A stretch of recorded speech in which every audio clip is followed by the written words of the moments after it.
Okay, wave 45 nearly killed me. Time to cash out. Total score, 4.4 million. I personally ground over 3 million of that. Pretty sure that's enough to win the county ranking. I collected every high-quality demon corpse like a responsible loot goblin and whispered, "Exit battlefield." Now for the real fun. I had 2 territory advancement talismans to use. First, I bought a cheap E rank 1 for 50,000 spirit stones, upgraded it to B rank for 10 million, and slapped it on my territory. Boom. Space trembled. Spiritual energy multiplied. And then, mist started swirling together into the shape of a tiny dragon. Deer antlers, lion's mane, eagle claws, the whole mythical package. It nuzzled my cheek like a puppy and then dove underground. A dragon vein. Under MY territory. It produces 10,000 spirit stones daily, attracts better resources nearby, and makes it easier to recruit high-quality people. I basically installed a luck magnet under my house. But I wasn't done. I pulled out the A-rank talisman, the big one from killing Abisto. Upgrade TO A rank. My talent evolved to Blessed Paradise. No flashy explosions this time, just a quiet hum of spatial energy wrapping around my territory. I checked the description and my breathing got heavy. Effect 1. Create hidden pocket dimensions inside my territory. Total area can double my territory size. Invisible to outsiders. Effect 2. Redistribute spiritual energy between dimensions however I want.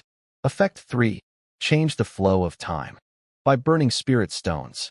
I waved my hand and said, "Deep space." The entire Tianyin pavilion rippled and vanished. Just gone. The Empress ran over, searched everywhere, couldn't find it. It's not an illusion? I can feel it exists but can't locate it. I flicked some green keys into everyone's foreheads, spatial access passes. The Empress stepped forward, disappeared, reappeared, disappeared again, came back looking like her brain had melted. Then I told her to go train in the meditation room overnight. She'd be pleasantly surprised. She went in. The Empress asked Lihani, "You're not also thousands of years old, right?" Confirmed she was still the eldest by 2 years. Went in satisfied. Classic. About an hour later, the Empress walked back out yawning. Trained all night, so tired. Wait, why is it still nighttime? Yin dropped the bomb. You were in there for 62 minutes. The Empress's brain visibly short-circuited. This is time manipulation. 10 hours of training compressed into 1 hour. My heroes can now max out their skills in days instead of months. The Spirit Stone cost hurts, but come on, I just got a hyperbolic time chamber. I'm basically running a Dragon Ball Z training arc over here. I sent Yin and Lihani in to try it too, then stumbled to bed. As I lay down, the notifications rolled in like bedtime stories. Empress favorability 198. Yin 196. Lihani 290. Even sword-obsessed Lihani couldn't resist the allure of 10 times training speed. Nobody can resist the time chamber. Nobody. Oh, I also cleaned up my loot. Stat books went straight into my body. More gains. 3 epic treasure chests, 5 epic weapons, a spatial seal scroll, and a legendary skill book for Meteor Hell. The same spell Abisto used on me. Unfortunately, it needs 500 spirit power and 500 soul power to cast. Even the Empress can't use it until level 30. Filed under future problems. I also recruited more legendary farmers to butcher all those demon corpses. My god farmer talent kicked in, 5 times the output. Legendary demon blood, legendary demon bones, legendary demon everything. My farmers were having the time of their lives. Then morning came. I stepped outside and saw a beam of light shoot into the eastern sky. Lord Lin Jian has left the town, and so it begins. The rats are fleeing the ship. Morning came and people started running away like cockroaches when the lights turn on. The news about 600 Cherry Blossom Nation towns in our county spooked everyone. Transfer tokens flying left and right. Some guy even started selling them at 50% markup. War profiteering at its finest. I posted an announcement as town lord. I'm staying. Period. If you want to stay, welcome. If you want to leave, no hard feelings. But decide by tonight, because tomorrow I'm locking the gates. Forced transfers are expensive, and you know it. The responses were mixed. Wei Ming. I'm with you, boss. Ing Yin Man. Descendants of immortal Qin don't run. Mu Qing Shuang. I'm a soldier. Every inch of land is bought with blood, Little fox girl Tushan Yaya. Wherever big brother Jiang Chun goes, Yaya goes. I'm a fox spirit, but I have Dragon Nation citizenship. Then there were the others. My family has been single heir for 8 generations. Sorry, bye. One dude owed Wei Ming 100,000 spirit stones and just silently flew away. Wei Ming cursed him out for 5 straight minutes in chat. Legendary entertainment. By sunset, 403 lords remained out of roughly 800. Half gone. But honestly, good riddance. Consider it a purification process. I invited the core squad to dinner at my place. But first, I shoved everything impressive into my hidden pocket dimensions. Life Spring? Gone. Legendary Tavern? Gone. I even sucked the extra spiritual energy into the hidden spaces. My territory now looked like a boring level 3 starter base. Can't have guessed seeing too much. 7 of us sat around a table piled with seafood. I served mostly outstanding quality food with a few epic dishes mixed in. Even that made everyone's jaws drop. Inman's eyes went wide. If I'd served legendary food, they probably would have fainted. Little Yia parked herself right next to me, tail wagging like a golden retriever at a barbecue, face smeared with grease. So good. Do you have chicken though? She's 1.5 meters tall. Apparently that's tall by Fox Spirit standards. Wearing cute gold-rimmed glasses, looks like a tiny office worker with fluffy ears. We discussed the elephant in the room. Wei Ming worried that with half our people gone, future town competitions would be rough. Yaya piped up with her mouth full. Jiang Chun can carry half the sky. With him, we'll be fine. I put a giant piece of fish on her plate. If you can't say smart things, just eat more. I couldn't exactly tell them I soloed 3 million points in the last battle. No way to explain that without revealing too much. I'll just let them figure it out when the rankings drop. They're used to being shocked by me at this point. Then I brought up 2 things. First, the town name. I proposed Dragon Abyss, meaning hidden dragon emerging from the depths, soaring to the heavens. Everyone loved it. Cool. Second, town official positions. I handed out jobs. Wei Ming became security chief. Others got roles too. Then Man dropped her bombshell. She was leaving for another town.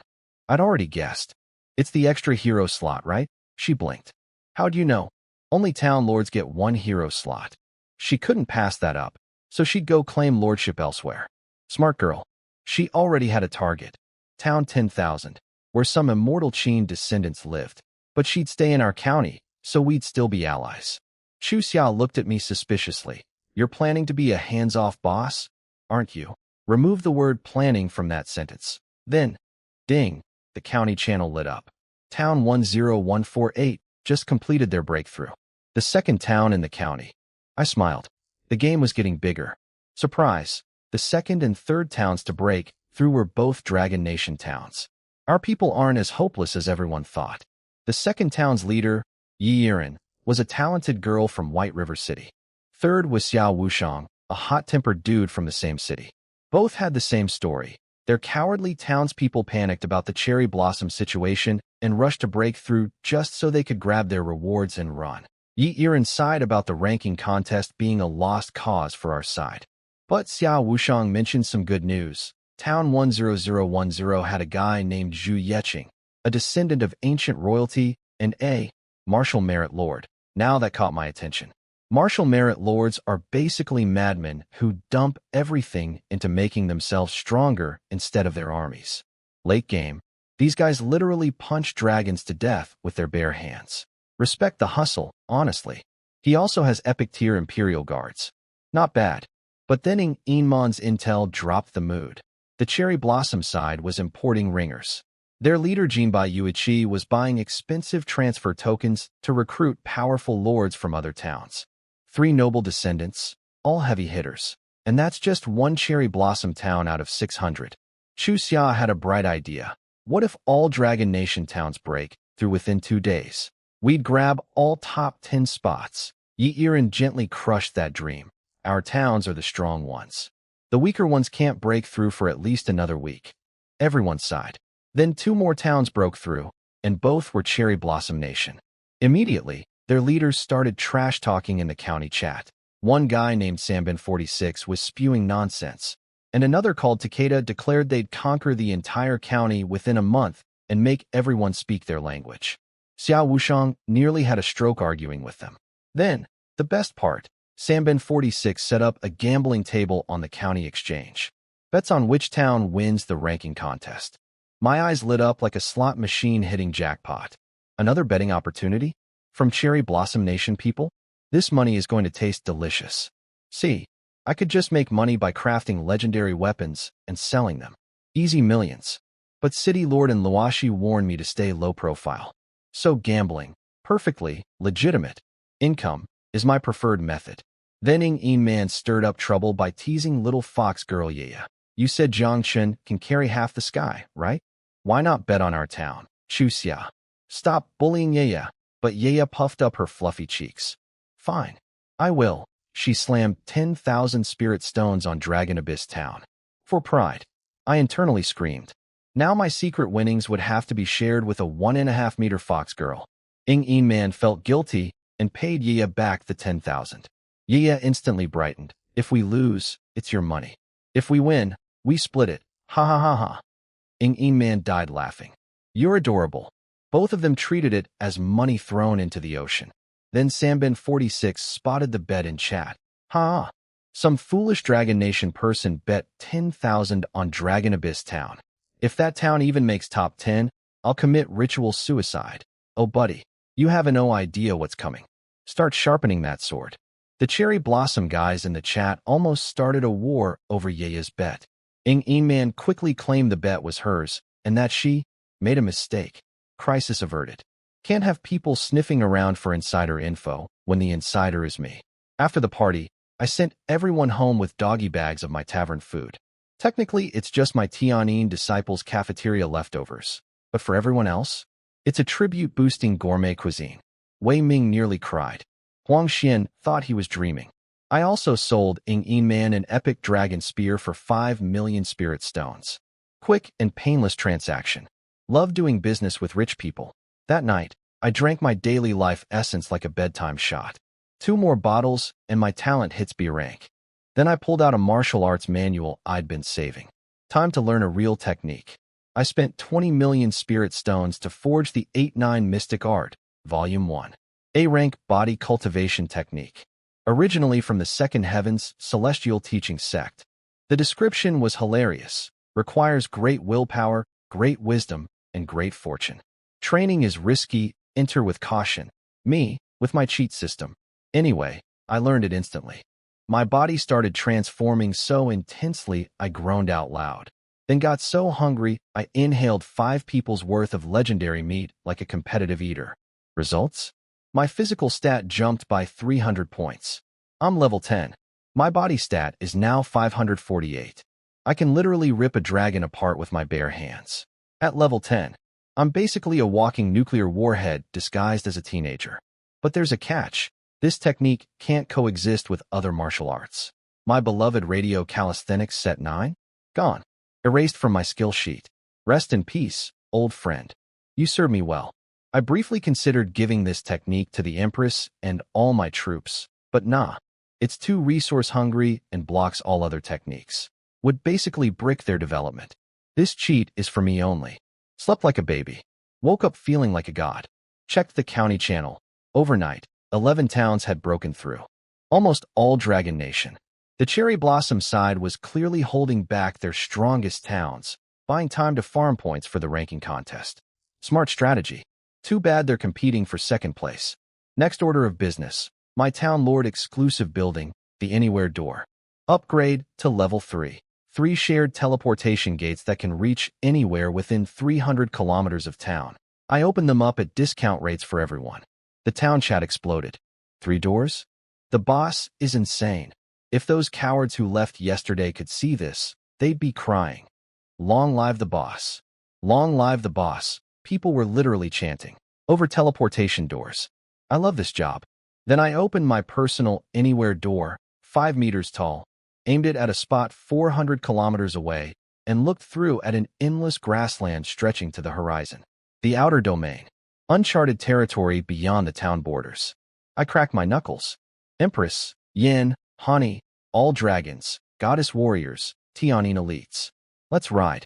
Your lord is taking you on a field trip. We stepped through the anywhere door into the outer domain, endless grassland stretching forever. An iron lion beast tried to eat us immediately. The Empress cut it in half before it even finished opening its mouth. Welcome to the wilderness, folks. I split everyone into teams and sent them exploring. Standard stuff: kill monsters, report anything rare, don't die. Then Chu Xia called. Of course she called. I just got here, and a level 30 epic bear is chasing me. It already killed 2 of my dwarves. Help, this girl is a walking boss magnet. Forget radar. I should just follow her around and wait for legendary creatures to appear. But first, I had something fun to do. Dragon 9 had just hit level 20 and unlocked a new skill, Shapeshift. Show me your human form. 9, she got shy. Can everyone turn around? Dragon 10 tried to help. Sis, you're pretty by dragon standards. Even if you're ugly as a human, it won't be that bad. Thanks, 10. Really? Then she transformed. Her 30-meter dragon body shrank into a 5 feet 7 inches woman with short black hair, a leather jacket, a pencil skirt, and legs that went on forever. I stared. She looked exactly like a famous Hong Kong actress from my previous life. Apparently, my mental image of Dragon 9 literally shaped her transformation. My brain has excellent taste. Her combat power stayed at 360 stars, but now she could wear equipment. So naturally, I spent 4 million spirit stones forging her a custom epic armor set. Her combat power shot to 480. Physical stat, 600. She could now punch through a building. Dragons without gear? Strong. Dragons with gear in human form? Absurd. It all comes down to money. And I have money. I opened an anywhere door to Chu Xia's location and sent Dragon 9 through. 9, your new assignment, bodyguard duty. Follow Chu Xia. If something's too strong for her, smash it. 9 saluted crisply and proceeded to demolish that epic bear like it owed her money. Chu Xia stood there, mouth hanging open. That's the dragon from before? She transformed. Her name's 9. Call her Little 9. Then Chu Xia got worried. But she's your strongest card. If you give her to me, who protects you, sweet girl? Wrong assumption, though. I waved my hand. 11 more dragons roared overhead through the portal. She's not my only dragon. I grinned at Chu Xia's completely broken expression. She's one of 12. TT12 legendary dragons. She clutched her chest like she was having a heart attack. So that's why you beat Ying Man. She still doesn't know the dragons are basically my weakest legendary unit. But hey, let her think what she wants. The bear dropped an epic scroll and epic armor. I took the loot, fair's fair. My dragon did the killing, and offered Chu Xia half the processed meat. She refused, saying this was a win-win deal. I insisted on sending her epic food later. She reluctantly agreed. 9 jumped up waving. My lord. Little 9 will miss you. Chu Xia looked at my dragon acting like a lovesick puppy and sighed with jealousy. Her own epic dwarf king demands booze every day and throws tantrums without it. Meanwhile, my legendary dragon is practically a fangirl. I barely closed the portal before Yin messaged me. Report. 10 kilometers southeast. 1,000 ironback wolves. 1 level 43 outstanding wolf king. And there's a refined copper mine nearby. I grinned so wide my face hurt. This field trip is already paying for itself. Chu Xia's boss magnet powers are so strong they work through portals. I opened an anywhere door near her location and found a refined copper mine. The one resource I needed to upgrade to level 4. This girl is basically a walking Lucky Charm with a danger addiction. I personally punched a few iron wolves to death just to feel alive. My fist caved in a 3-meter wolf skull like a watermelon. Man, with stats like mine, I'm wasting my potential not being a martial merit lord, but I stopped after a few kills. Battle addiction is real, and I don't want to end up like that crazy Ming Dynasty war god who got himself killed. Over the next 2 days, I had the entire outer map to myself. Killed 11 outstanding grade monsters. Dragon 9, stationed with Chu Xia, bagged an epic golden lion king. My investment was already paying dividends. Ying Man left for town 10,000 and became their lord. Farewell, rich girl. Our wallets will meet again. Then things got spicy. A cherry blossom lord named Fujiwara tried to recruit me in the county chat. Offered money, women, status. My response. Can an ant be friends with a dragon? Xiao Wushang loved that. Fujiwara did not. He typed, arrogant, and stormed off. No regrets. I upgraded my territory to level 4, 70,000 square meters, plus another 70,000 in hidden pocket dimensions, 140,000 total. Finally enough room for all my epic buildings. Then the big players started breaking through. Town 10222, the cherry blossom powerhouse with the emperor's descendant. Town 10010, Zhu Yeqing, the Dragon Nation prince, who casually dropped 1 million spirit stones on his own town in the betting pool. Over 20 towns broke through in 2 hours. The ranking contest results were coming soon, which meant my payday was coming soon. Then Jinba Yuichi, the cherry blossom emperor's descendant himself, showed up in chat trying to intimidate me. I'd run away if I were you. Wait, was he trying to reverse psychology me into staying? He wanted me here? My town management group blew up with worry. The military even sent me a premium transfer token through Mu Qingshuang. Everyone else can die, but you can't. Sweet, but unnecessary. Little Yaya suggested I hide in her territory. Adorable. Useless, but adorable. I started explaining that any attack would come after the rankings were announced. And then I got slapped in the face by reality. A Tianyin disciple rushed in. Sir? Invisible units detected outside. The lighthouse already tagged them. I climbed my tavern's rooftop, hidden in my pocket dimension where I can see out but nobody can see in, and spotted gray shadows creeping around my territory. Each one lit up by my lighthouse like Christmas trees. They had no idea they were glowing. Then the shadows retreated. Moments later, hundreds of soldiers emerged from the fog of war. Curved blade troops, Kamakura samurai, star seers, and an entire squad of sword masters. Full cherry blossom invasion force. And here's the kicker. No system alert about forced entry, meaning someone inside our town let them through their own portal. We have a traitor. Meanwhile, these idiots were a kilometer away, congratulating themselves. His territory only has 12 soldiers.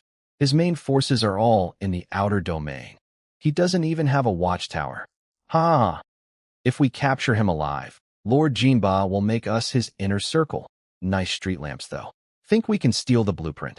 They're drooling over my SDRETLAMPS. Oh boys, you have absolutely no idea what you just walked into. So these cherry blossom assassins were creeping toward my territory, getting all excited about my SDRETLAMPS, when one of them, Watanabe, suddenly realized what those street lamps actually were. We've been spotted. Rush in. Use the space seal scroll before he escapes. Too late, buddy. They looked up. 20 dwarf rockets were already screaming down from the sky like angry metal cigars. What is that? It's so big and long. What kind of skill is? Boom. Boom. Boom. 20 mushroom clouds. Hundreds of enemies. 1 second. That's not a battle. That's pest control. The kill feed scrolled so fast I could barely read it. 2 enemy lords dead. An entire squad of epic sword masters. 18th level, no defensive skills, turned into confetti. Over 2 million energy deposited into my account instantly. Murder really is the fastest way to get rich, I sighed philosophically. They even brought a space seal scroll to block my teleporters. Cute plan. Would have been scary if they'd gotten close enough to use it. They did not. I told my 20 dwarfs, good job. Go drink some beer. They looked disappointed it was over so fast. Honestly, I'm starting to envy their lifestyle. Work for 1 second, party all day. But there was still one problem. How did these cherry blossom soldiers get inside our town? No forced entry alert. No foreign territory migrating in. That meant only one thing. Someone on the inside let them through their personal teleporter. We had a traitor. So I posted in town chat. Hey everyone. 2 cherry blossom lords just attacked me. Don't worry though. I captured them alive and I'm currently torturing them for information. Total lie. They were atoms. But I needed to spook the rat. 5 seconds later. Lord Wang Jinghao has force migrated out of the town. Gotcha, you little weasel. Guilty conscience much? Force migration costs a fortune too. Enjoy that bill, traitor. The town chat went nuclear. Wei Ming was furious because the guy lived near him. Mu Qingshuang coldly promised military tribunal back on Blue Star.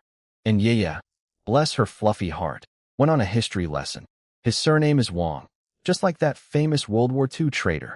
We should throw him in the ocean. Yaya, your history knowledge is really impressive, I said. You're the first person to say that. Not like Susu and the others who, and off she went. Even without the dwarf rockets, those invaders never stood a chance. I still have 10 Wrath Towers hidden in my pocket dimension, but I called back my personal attendant and some Tianyin disciples from the outer domain anyway. The attendant gives good shoulder massages. Priorities.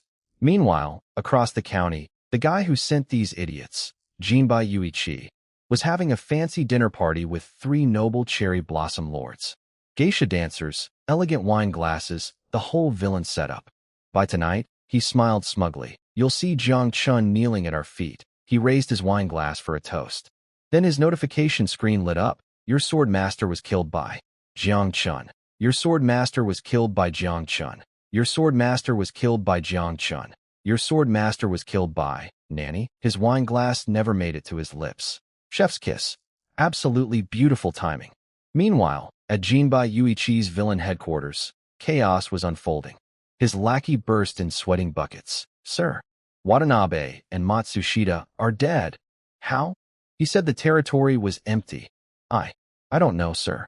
I blinked and they died. Did they send back any intel? Well, Watanabe's last 4 words were, big and long. The room went very awkward. Jinba muttered, big and long. What did they do to him? While 3 noble guests exchanged the most amused glances in military history. Then Jinba, desperately grasping for an explanation, decided, it must have been a trap. That traitor Wang Jinghao must have double-crossed us. Send the secret agents to eliminate him. Buddy, Wang was your spy. He ran because I scared him. Nobody betrayed you. You just got outsmarted by a teenager with rocket launchers. But the real comedy? Jinba also decided the reason Watanabe couldn't send information was because I used a silent scroll. Nope. He just died too fast to type. There's a difference between being silenced and being vaporized. Now, the main event, the betting pool. 2.4 billion. Wait, 240 million spirit stones total. The pool was massive. The leaderboard looked like a Cherry Blossom Nation fan convention. Jinba's town sat at 1 with 67 million in bets. Some dark horse called Hojo Town surged to 2 with 43 million. Apparently, a mega-powerful family from the 5th heaven who dumped money at the last second. The only Dragon Nation town in the top 10 was Zhu Yeching's town at 3 with 16 million. My town, Dragon Abyss, dead last at 32nd place. 1 million in bets. Odds, 240 to 1. I waited until the final 3 seconds and quietly dropped 990,000 spirit stones on myself, bringing our total to exactly 1 million. No point betting more. Even at these odds, the math caps out. Little Yayem messaged me instantly. The BET went up to 1 million. Did I just miss out on a fortune? Don't be greedy. You'll make 1.2 million. But the odds say 2.4 million. Remember what you told Ingyin, man? If we lose, it's her money. If we win, we split it. Oh, just reminding you. No need to thank me. Then golden letters materialized across the sky. Rankings time. 10th place. Town 11478. Town Lord, Watanabe Itsuki. Wait, Watanabe? Why does that name sound Oh, that's the guy I just killed. The one my dwarf rockets turned into a mushroom cloud an hour ago. He was apparently a powerful warlord who rushed to break through, didn't even bother naming his town, and immediately came to attack me to impress Jinba. And then the system dropped the spiciest follow-up. Since Town Lord Watanabe Itsuki is deceased, his stat bonus is cancelled. The bonus will be transferred to the first place winner of this ranking contest. The entire county lost its collective mind. So not only did I kill this guy and steal his 2 million energy, his epic troops, and his space seal scroll, now his ranking reward is getting rerouted to first place too, which is me. He literally died to give me a bonus. Thank you for your service, Watanabe. Rest in pieces. The rankings started dropping, and it was Cherry Blossom Nation all the way down. 10th place, Cherry Blossom. 9th, Cherry Blossom. 8th, 7th, 6th, 5th, Cherry Blossom, Cherry Blossom, Cherry Blossom, Cherry Blossom. Dragon Nation chat went silent. Cherry Blossom chat went insane. We'll sweep all 10. Bonsai. World domination. Meanwhile, Jinba Yuichi and this woman named Hojo Mai were flirting in county chat like they'd already won, casually discussing who'd get first and second place between them. Even if I lose to you, dear Hojo, it'll make a wonderful story, smooth talker. Made me want to vomit. Then, fourth place dropped. Jinba's town. Fourth, the same Jinba Yuichi who spent a fortune importing 3 noble warriors. The same guy who was just bragging about guaranteed victory. The same dude who sent assassins to my house tonight. Fourth, same reward as 10th. All that money, all that scheming, for absolutely nothing extra. I could practically hear his brain short-circuiting from across the county. Impossible. Even if Hojo beats me, I should be second. At worst, third. Our town chat erupted with joy. Huang Xian was begging for permission to trash talk. I instantly promoted him to diplomatic officer. You've got a gift for words. Use it freely. He went to county chat and absolutely roasted Jinba. Dragon Nation lords who'd been silent for hours suddenly came alive. Apparently Jinba got so mad he stabbed one of his own dancer soldiers. Healthy coping mechanisms, that guy. Then third place, Zhu Yeqing's town. My heart sank a little. Zhu Yeqing, the Ming Dynasty prince descendant, had literally used a forbidden technique, something that damaged his own body, just to squeeze out more points and beat Jinba. He was coughing up blood on his castle walls, and he still only got third. He immediately posted in county chat, I failed you all. Anyone who lost money betting on me, I'll personally reimburse you. Double. This man used a self-destructive forbidden art, is literally bleeding internally, and his first thought is compensating strangers for their gambling losses. What a legend. You honored your ancestors, I typed. Leave the rest to us. Ing Man popped in. Defeated but not disgraced. Wei Ming, ever the poet. Don't feel bad, bro. The 1,000 I bet on you. Just consider it dog food. I facepalmed so hard. But here's what everyone was freaking out about. If Jinba was fourth and Zhu Yeqing was third, who was in second? Zhu Yeqing himself was panicking. He knew every Dragon Nation town's strength, and none of them could have beaten him. That meant a hidden Cherry Blossom powerhouse was lurking somewhere. Everyone assumed Cherry Blossom had locked up both first and second place. It's over. They swept the top 2. I bet 300 on Zhu Yeqing. Gone. Bro, I'll pay you double your losses if you just shut up about it, little. Yaya had tried to hint earlier that people should check the betting board. She could see my 990,000 spirit stones sitting quietly on Dragon Abyss Town at 240:1 odds. But nobody noticed. They were all too busy watching the fireworks. Nobody was looking at 32nd place on the betting sheet. Nobody except me. And I was smiling. Everyone was convinced Cherry Blossom Nation had locked up first and second place. Their leaders were literally asking the hidden first-place winner to reveal themselves, assuming it was obviously another Cherry Blossom town. Sambin 46 was strutting around chat. I said if Dragon Abyss even makes top 10, I'd commit ritual suicide. And I meant it, his buddy Takeda. I can confirm he said that. Cherry Blossom Lords. So honorable. Such courage. So I typed 6 words into county chat. First place is Dragon Abyss Town. Dead. Silence. Then the Cherry Blossom side exploded with mockery. Hojo my. I thought the creator of Outstanding Troops was someone impressive. Turns out you're just a delusional fool, Jinba. Your town barely scraped 1 million points.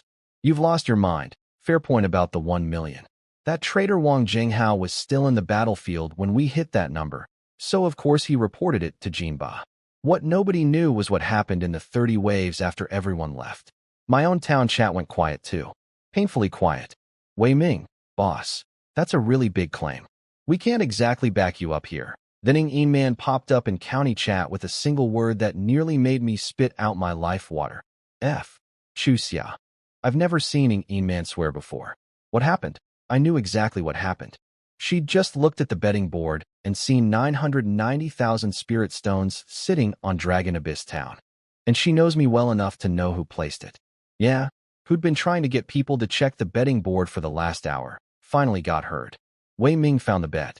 Huang Xian connected the dots. Mu Qingshuang remembered that I stayed in the battlefield long after everyone left and theorized that the 3 of us, me, Ing Man, and Chu Xia, must have ground out millions of points together. Technically not wrong. I mean, our combined net worth probably exceeds 10 billion. So, Chu Xia, who was actually there, did the real math privately. She lasted 14 waves. Ing Man maybe 25, which meant I soloed at least 200 million. Wait, 2 million points. By myself. Then she thought about Dragon 9's combat power and went, okay, maybe it's not that crazy. At her place, her mom, City Lord in Lawashi, was casually snacking on the epic food I'd sent while watching the rankings for entertainment. Mom, our town might be first. Absolutely impossible. He'd need 2 million points solo. I have never heard of anything so ridiculous. Then golden letters blazed across the sky, lighting up half the night. First place, Dragon Abyss Town. Town Lord Jiang Chun receives 50 all stats. Town Luck 5. Chu Xia looked at her mother's frozen face and shrugged. See? Told you. Ridiculous. Meanwhile, Sam Ben 46. Buddy, about that ritual suicide promise. Wei Ming suddenly remembered he'd said my 1,000 spirit stones bet was dog food and started backpedaling hard. Boss, that 1,000 was a gift. A tribute. An offering to your greatness. And me? I was already doing the math.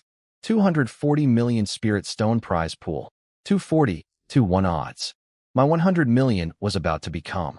Well, let's just say the life spring is getting an upgrade. The second those golden words lit up the sky, my territory went berserk. Ding, ding, ding, ding, ding. My iron mine mutated into a yuan iron mine. My crystal mine became a 5-color crystal mine. A regular silver mine jumped straight to an outstanding grade mithril mine. That's endgame building material. 7 or 8 upgrades in seconds.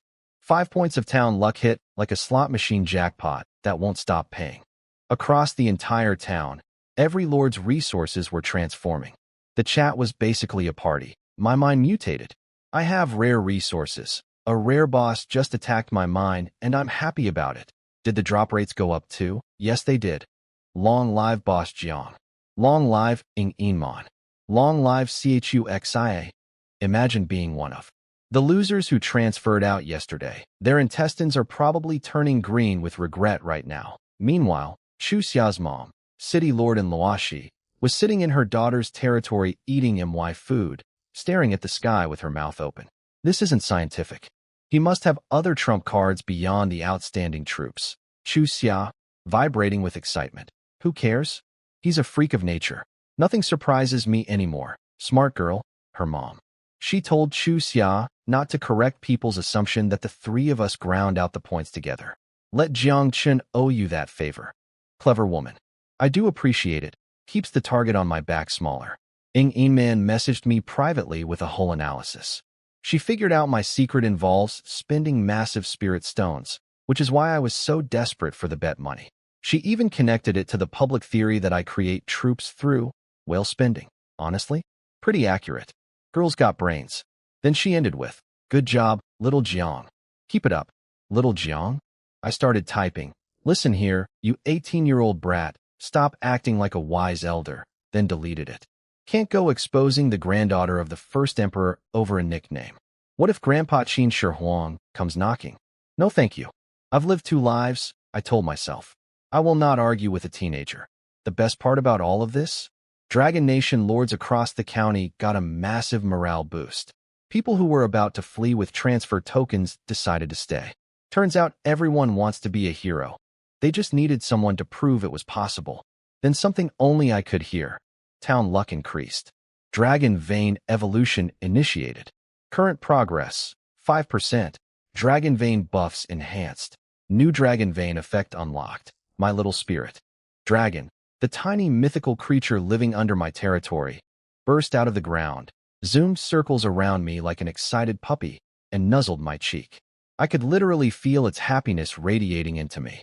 Of course, dragon veins are connected to luck. They're literally symbols of fortune. I should have known. I scratched the little guy under its chin and pulled up the new abilities. Life is good when you're the luckiest man in the multiverse. The new dragon vein ability? A 10% drop rate boost for everyone in my territory. Heroes, troops, all of them. Everywhere, not just in town. Plus, double the chance of triggering Supreme Fortune on treasure chests. From 1 in 10,000 to 2 in 10,000. Sounds small, but my dragon vein is literally the lowest grade at 5% evolution. This thing is going to become a monster. But first, payday. You bet 990,000 on first place. Your share, 99%. You receive 238 million spirit stones. 200. 38 million. Most of it from Cherry Blossom Nation pockets. I have never felt so patriotic about gambling. Yam messaged me crying. Ing Man took half my winnings. Doesn't she have enough money? She said it's not about the money. It's that spending Cherry Blossom gambling money just hits different. That can't argue with that logic. Then I video called Zhu Yeqing. The Ming prince was coughing blood but still laughing about our victory. When he saw my face, he tensed up, probably thought I was there to gloat. Relax. I got a healing potion during the battle. Interested? I sent him a bottle of life water. Didn't even haggle first. Just mailed it. He nearly had a second heart attack. This is life water. This is priceless even a year from now. He offered 10 million spirit stones. I accepted.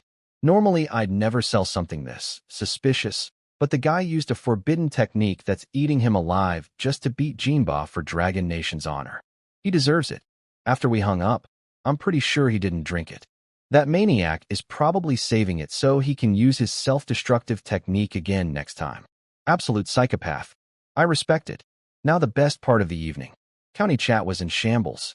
Cherry Blossom lords were having a collective breakdown. This can't be real. The system must be joking. Yes. The system has a sense of humor. This is clearly a prank. Narrator, it was not a prank. Then my boy Huang Xian, freshly appointed diplomatic officer, dropped the nuclear bomb. So, who was it that promised to commit ritual suicide if Dragon Abyss made top 10? Silence. Complete. Total. Silence. I whispered. You're a natural diplomat. Energized by my praise, Huang Xian went harder. And I believe someone confirmed that promise as a witness? That was you, right, Takeda? Takeda, I know nothing. This has nothing to do with me. Huang Xian. Post screenshot. Then who said this? A ghost. Xiao Wushang piled on. Samban 46. Where's your Bushido spirit now? Yi Irin delivered the kill shot, groveling before the strong, bullying the weak. That's their Bushido spirit. Even the other Cherry Blossom lords couldn't defend him. Jinba himself stepped in. Sanbin, please don't disgrace our great empire. Sanbin 46 had nothing to say. Absolutely nothing. I leaned back, popped open my inventory, and started planning how to spend 238 million spirit stones. Life is beautiful. Meanwhile, Sanbin 46 was having a rough night. His own vassal lord, some eager teenager, ran up to him with a ceremonial short sword and said, Sir, I believe you need this right now. I've never been a ritual suicide assistant before, so please forgive me if I'm clumsy. He got slapped across the room. Are you blind? They cheated. It doesn't count. I'm not afraid to die, but if I die over a technicality, it's a loss for the entire empire. You understand, the mental gymnastics on this guy could win an Olympic gold medal. The county chat buzzed for another hour. The legend of the three heroes of Dragon Abyss, me, Ing Man, and Chu Xia, spread like wildfire, getting more exaggerated with each retelling.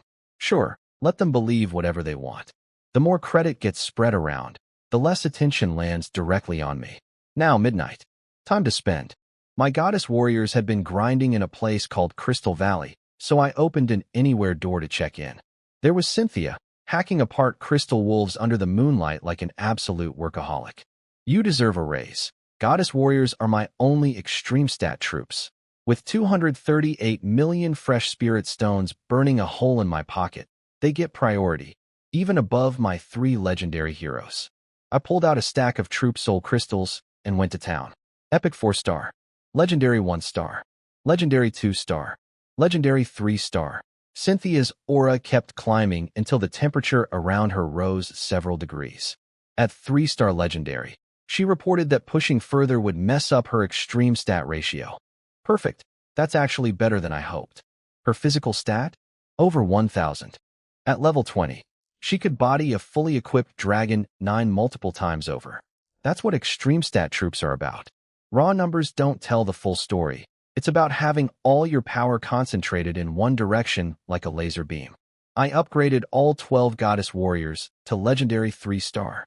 Cost: 55 million spirit stones and 14.75 million energy. Watching my energy bar evaporate physically hurt, but worth it. Next morning, I woke up and nearly had a heart attack. Yen was sitting in a chair right next to my bed, chin in her hand, just watching me sleep. What the? Why, Yen? What are you doing? She flinched and looked away, flustered. You said to report immediately if we found anything in Crystal Valley. My heart was still racing. And her composure snapped back instantly. There is a crystal castle deep in the valley. Level 40 monsters with ranged attacks and crowd control. I didn't approach, as ordered. Good. We must never lose our respect for death, I said solemnly. She looked moved. Your wisdom is truly admirable, my lord.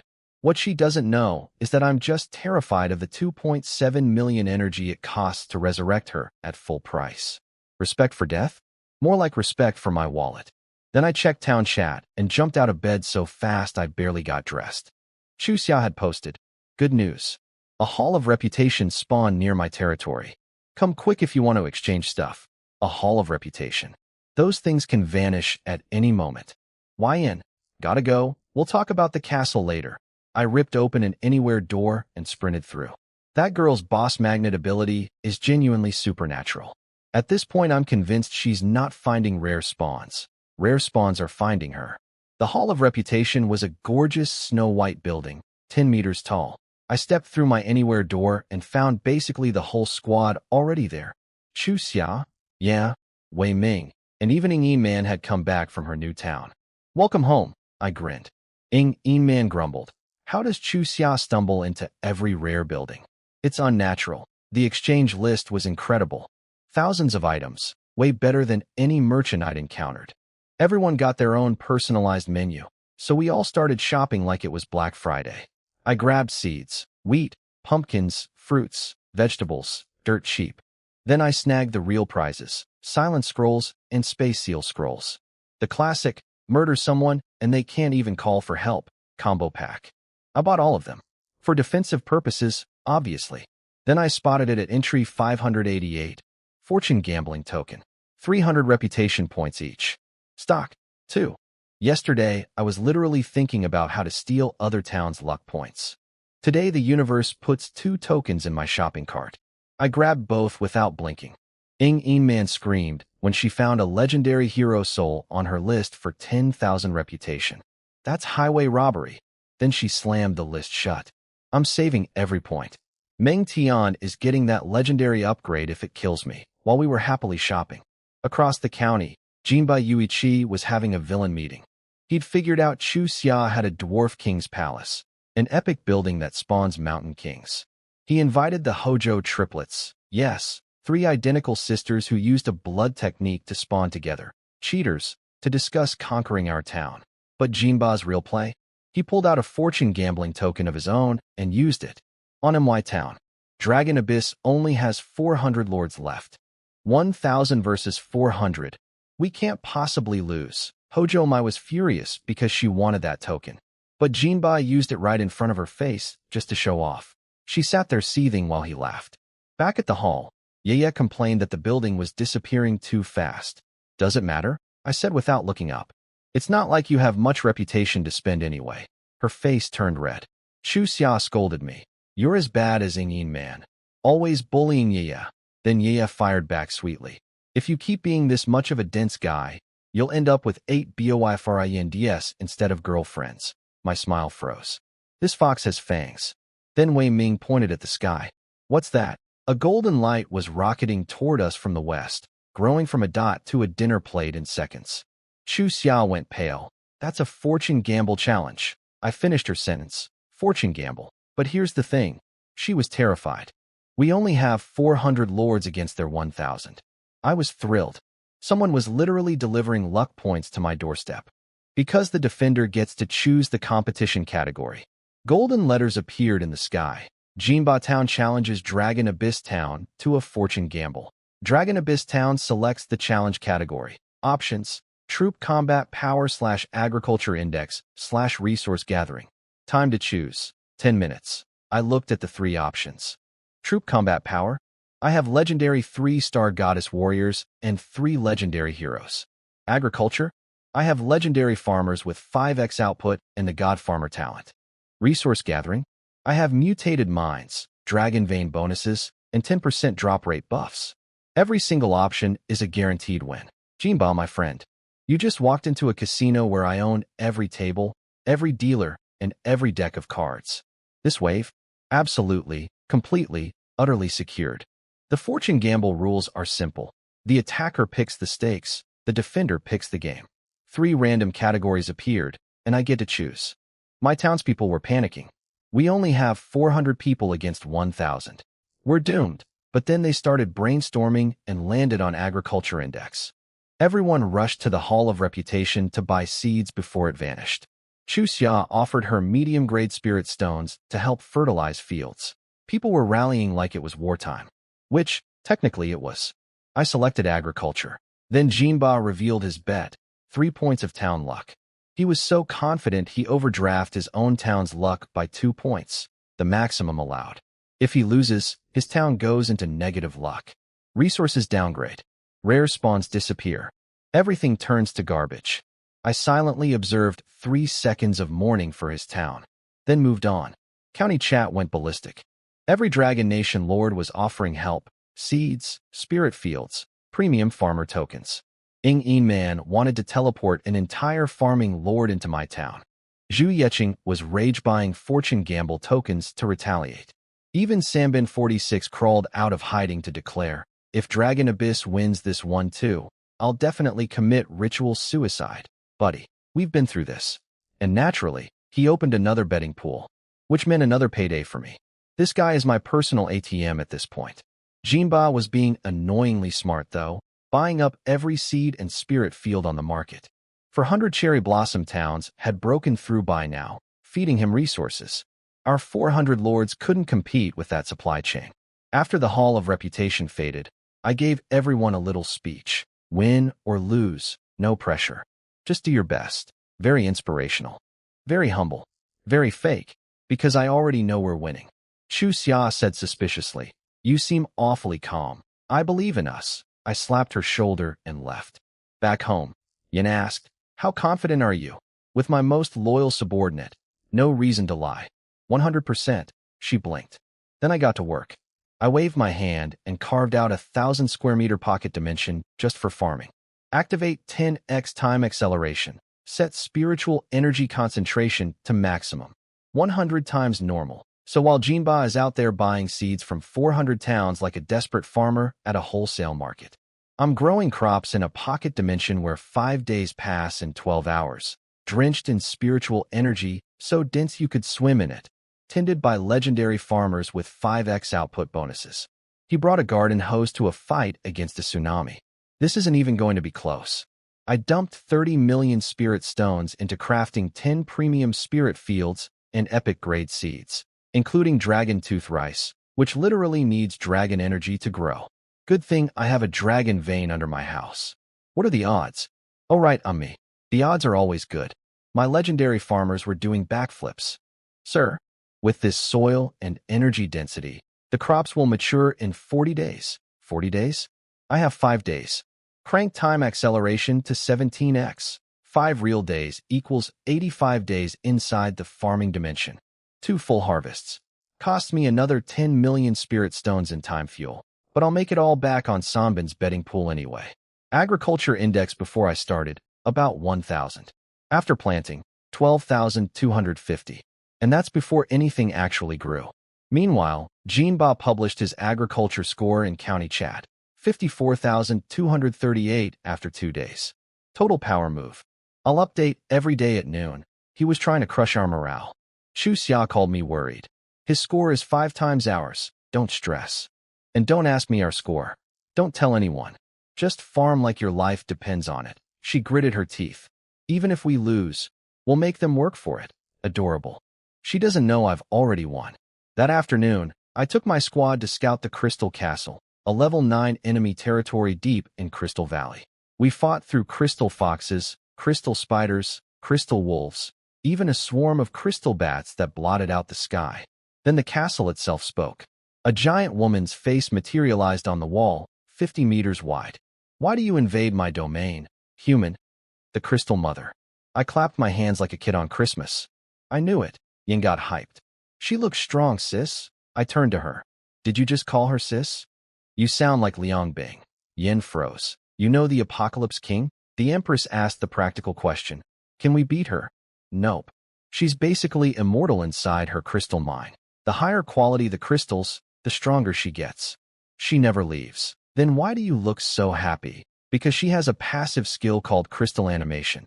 She endlessly turns nearby crystals into living monsters. We're standing on a field of crystals. This is an infinite monster farm.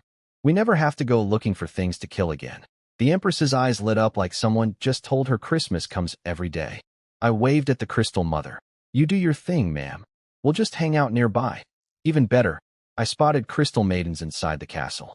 Epic tier troops with skills so broken they rival my extreme stat units. Once I hit level 5 territory, I'm coming back to negotiate. For now, I left Yin, Lihani, and the goddess warriors grinding the crystal monsters while I headed home. 2 days later, right on cue, my first batch of epic spirit crops finished growing in the time-accelerated farming dimension. Jinba was publicly flexing his 54,000 agriculture score. I stepped into my hidden farming pocket dimension, looked at fields of glowing dragon tooth rice ready for harvest, and smiled. I wonder what my score will be after I pick all this. I stepped into my secret farming dimension and my jaw dropped. The dragon tooth rice was gorgeous, way better than the stuff from treasure chests. Those must have been leftover rice from last season. Harvest! My legendary farmer's hands glowed green, and the system notifications became a symphony. Dragon Tooth Rice X5, Moon Soul Fruit X5, mutated to legendary quality. 5 minutes later, 1,100 stalks of Dragon Tooth Rice, 6,000 Moon Soul Fruits. Some of everything had evolved to legendary grade. I popped a mutated Moon Soul Fruit into my mouth, sweet as heaven, and got 10 soul power instantly. At B-rank talent. This thing is broken for mages. Then I ate more fruits. And more. And more. 10 minutes later I burped and remembered I should probably check the agriculture score. I opened the panel. Agriculture Index, 525,380. I stared at it, then stared some more. Jinba's entire town. 1,000 lords farming for 2 straight days with resources from 400 cherry blossom towns had reached 54,000. My score was 10 times higher, and I still had a second harvest coming. Did I overestimate the enemy or underestimate myself? Rhetorical question. Both. Now, there was a business problem. Jinba had just posted his score publicly to crush our morale, and it was working. County chat was full of cherry blossom victory laps. Even Yin Man and Zhu Yeqing went quiet. Everyone assumed we were toast. Worse, Sambin46 opened another betting pool, but nobody was betting because all the cherry blossom lords figured it was a guaranteed win. Only a few million in the pot. My payday was looking thin. Time to fix that. I called Huang Xian and gave him secret instructions. Go stir the pot. Make them angry enough to bet. And keep your mouth shut about why. His eyes lit up like fireworks. Boss, do we actually have a chance? Just do it. And stay quiet. That boy is a born trash talker. He jumped into county chat and went nuclear. You're all so confident, but nobody's betting? Cowards. Maybe rename yourselves from Jinba Town to Turtle Town. That got Sambin46 fired up.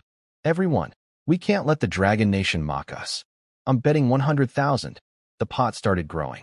Beautiful. Then I made my other move. I dumped 500,000 units of premium spirit meat and 50,000 units of rare spirit meat onto the county exchange. 500,000 units. From one person. Dragon Nation Lords? 10 spirit stones per unit. Half market price. Limited purchase. Cherry Blossom Lords? 10 times the price. Because I can. Why do we have TO pay 10 times more? Screamed Takeda. Because capitalism, buddy. My meat, my rules. Dragon Nation chat went wild. Jiang Chun forever. Evening Yin Man and Zhu Yeqing bought some. Someone complained about the purchase limit, and Zhu Yeqing explained it for me. He's selling cheap to help US. Without limits, some trader would just resell to Cherry Blossom Lords for profit. Exactly. This guy gets it. Jinba figured out the meat came from my breakthrough battle stockpile. Correct, but also irrelevant. I told everyone there'd be more tomorrow. Zhu Yeqing went speechless. Even he didn't expect me to have this much. Everything sold out in under an hour. Then, right at that moment, golden announcements started flooding the county channel. Something big was happening. Boom, another golden announcement. Second town ranking contest. This time, kill points. 10 days to murder as many monsters and other lords' troops as possible. Killing other players' units gives 10 times the points. The county went feral. Peaceful farming lords started sweating. Warlords started drooling. One cherry blossom leader immediately posted, buying war declarations and attack permits at any price. For me, though, kill points is actually my weak category. You need enemies to kill, and my town only has 400 people. Can't exactly farm kills in a vacuum. But I have the Crystal Mother. Infinite monster spawner. I just need my anywhere door to reach her, which means I need to hit level 5 territory, which means I need sulfur ore. I posted in town chat, buying sulfur or coordinates. Top dollar. Wei Ming, sulfur? Boss is going to level 5? I can't even find copper for level 4. Yeah. Can Yaya lick your copper mine?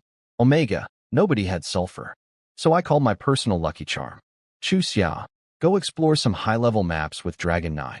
I need sulfur. She glared at me. So I'm your treasure hunting rat now? One day later she found it. Because of course she did. I cleared the fire rhinos guarding it, sent my farmers to dig, and within a day, level 5 territory unlocked. 120,000 square meters, plus 120,000 in pocket dimensions. Anywhere door upgraded to level 5. Range, 500 kilometers. Crystal Valley was right at the edge. I opened a permanent portal with the life spring on one side and Crystal Valley on the other. Now my troops could grind endlessly and heal without coming home. The goddess warriors saw the life spring's glow shining through the portal and literally cheered. Life spring access. Long live the Lord. I moved all my heavy hitters to Crystal Valley and set up 24/7 grinding operations. Even level 20 Tianyin disciples would rotate in. The Empress worried. Isn't that dangerous for them? I handed her a book. Learn this first. Ethereal Arts, a rank technique. Compatible with Tianyin disciples. Boosts their combat style perfectly. Cost me 10 million to forge, but it replaces their old C-rank technique without destroying it. Unlike my 8-9 mystic art that ate my beloved radio calisthenics. The Empress's eyes went wide with joy. Favorability 1. Current, 99. 99. One more point, and I unlock. Whatever happens at 100. New content. Hidden features. The relationship equivalent of a legendary treasure chest. Oh, and somewhere in all this chaos, I also found the perfect A-rank technique for all my Tianyin disciples in a martial arts manual's upgrade tree. It's called the Ethereal Arts, a sect-founding technique from the Ethereal Immortal Sect. When mastered, it makes the user practically untraceable. Perfect for my girl's fighting style. Meanwhile, the second ranking contest was heating up. Kill points from my Crystal Valley grinding were already trickling in, 90 points per elite monster. Not amazing, but with infinite monsters and 24/7 operations, it adds up. The real question was whether anyone would be dumb enough to attack my town and give me those sweet 10x player kill bonuses. Knowing my luck with Cherry Blossom Nation neighbors? Absolutely yes. The Ethereal Arts gave my Tianyin disciples 100 physical and 100 spirit power at entry level. Not as insane as my 8-9 mystic art, but it turned my girls into absolute blenders. I sent every level 20 disciple into Crystal Valley. First disciple Li Yin used her ultimate, killed a level 45 crystal fox in seconds, ran back to the life spring, recharged in 1 minute, and dove back in. Rinse. Repeat. Endlessly. Every single one of them became a kill farming robot. My grinding efficiency? Equal to 100 normal warlords combined. And climbing. Then, the big day. Fortune Gamble Settlement. My agriculture index. 1,140,000. Jinba's score yesterday. 160,000. Even with his last-minute cheat using a Luban axe to speed grow all his crops, he might hit 200,000. I was beating him by roughly 6-1. The betting pool was beautiful. 83.8 million on Jinba's side. Only 11.34 million on mine. 10 million from me. 800,000 from Huang Xian, my secret MVP.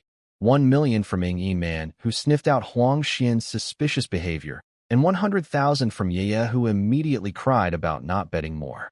Ying Yi Man in county chat. I knew Huang Xian was acting weird. Should have bet more. Yaya only bet 100,000. I'm ruined. Oh, girl, you're about to make 700,000 from a 100k bet. Sit down. My townspeople were nervous but hopeful. I promised everyone, If we win, 100 units of rare spirit meat each on me. They tried to refuse, saying I was already too generous. No entry fees, free anywhere door access, no town taxes. Apparently Jinba charges his people 1,000 spirit stones per month just to live in his 1 luck point town. Meanwhile, I'm running an 8-point luck paradise for free. I'm either the world's best boss or the world's worst businessman. Possibly both. Then Jinba, try to flex. You think our score is still 160,000? I used all my Luban axes yesterday to speed grow everything. His supporters cheered. Hojo my sniped from the sidelines. He bet 3 points of luck he can't afford to lose. He's desperate, she's not wrong. But neither is he wrong to be scared. 12 o'clock noon. The golden dome over our town lit up. Fortune gamble concluded. Your town wins. Town luck 3. Current luck 8. Our town exploded. People screaming, resources upgrading everywhere. Someone triggered a special event where a rare hero showed up wanting to join them. Golden light poured into our dome from Jinba's side, literally sucking his town's luck into ours like a cosmic vacuum cleaner. You bet on the winning side. Payout, 83.9 million spirit stones. After subtracting my bet, another 73.9 million in pure profit. Mostly cherry blossom money. Delicious as always. I immediately mailed every single townsperson 100 units of rare spirit meat. Promise kept. And deep underground, my little dragon vein burst out of the earth, zooming around me like an excited puppy, eyes glowing brighter than ever. Dragon vein evolution, 8%. Dragon vein buffs enhanced. 8 points of town luck. Dragon vein growing stronger. Treasury overflowing. Kill farming operation running 24/7. And Jinba? His town just went a -2 luck points. Resources downgrading. Rare spawns vanishing. Everything turning to garbage. Couldn't have happened to a nicer guy. Dragon vein buff upgraded. 16% drop rate bonus for all my units. Beautiful. I stared at the 2 fortune gamble tokens sitting in my inventory, itching to use them. But no, patience. Wait for the kill point ranking to finish. Then target whichever cherry blossom town has the most luck points. Maximum extraction. I'm not a gambler. I'm an investor. I told my townspeople to push hard for the kill ranking. The response was instant and unanimous. We'll die for you, boss. First place again. Dragon Abyss forever. One command. For 100 maniacs ready to charge. I love this town. County chat was on fire. Dragon Nation lords were partying like we'd won a war. Which, technically, we had. Cherry Blossom lords were in full conspiracy theory mode, trying to figure out how I won. Did he find wild legendary plants? Maybe his epic treasure. Chest had a legendary farming tool. This Jiang Chun must be blessed by our sun goddess. Your sun goddess is helping me? That's a new one. Meanwhile, inside Jinba's town, apocalypse. -2 luck. A lord's crystal mine got swallowed by a sinkhole. People demanding refunds on their monthly town fees. The chat was basically a riot. Jinba sat in his fancy Japanese room looking like a man watching his life savings burn. His 3 noble allies were not happy. Oda Yuwa, cold as ice. This is your fault. All of it. Jinba tried to rally. If we stick together and win the kill ranking, we can recover. Oda paused, thought about it, and reluctantly agreed. Fine. One more chance. Then they checked the kill rankings and saw something that made Jinba's eye twitch. Dragon Abyss Town, 45th place. Yesterday, we were outside the top 100. How? They only have 400 people. One of the nobles theorized. What if Jiang Chun reverse-engineered his troop tokens? He's earned over 300 million spirit stones from gambling. What if he's mass-producing Tianyin disciples? They all nodded gravely at this theory. Wrong answer, but honestly more flattering than the truth, which is that I found an infinite monster vending machine run by a giant crystal lady. Then Jinba's face twisted into something ugly. Gentlemen, let's upgrade our territories quickly. Once our anywhere doors reach level 5, we might find nearby Dragon Nation towns. And remember, killing other players' troops gives 10 times the kill points. Oda's eyes lit up. Now that's a plan. So they're going to go murder innocent Dragon Nation farming towns for points. Classy. Meanwhile, I was already moving on to my next scheme.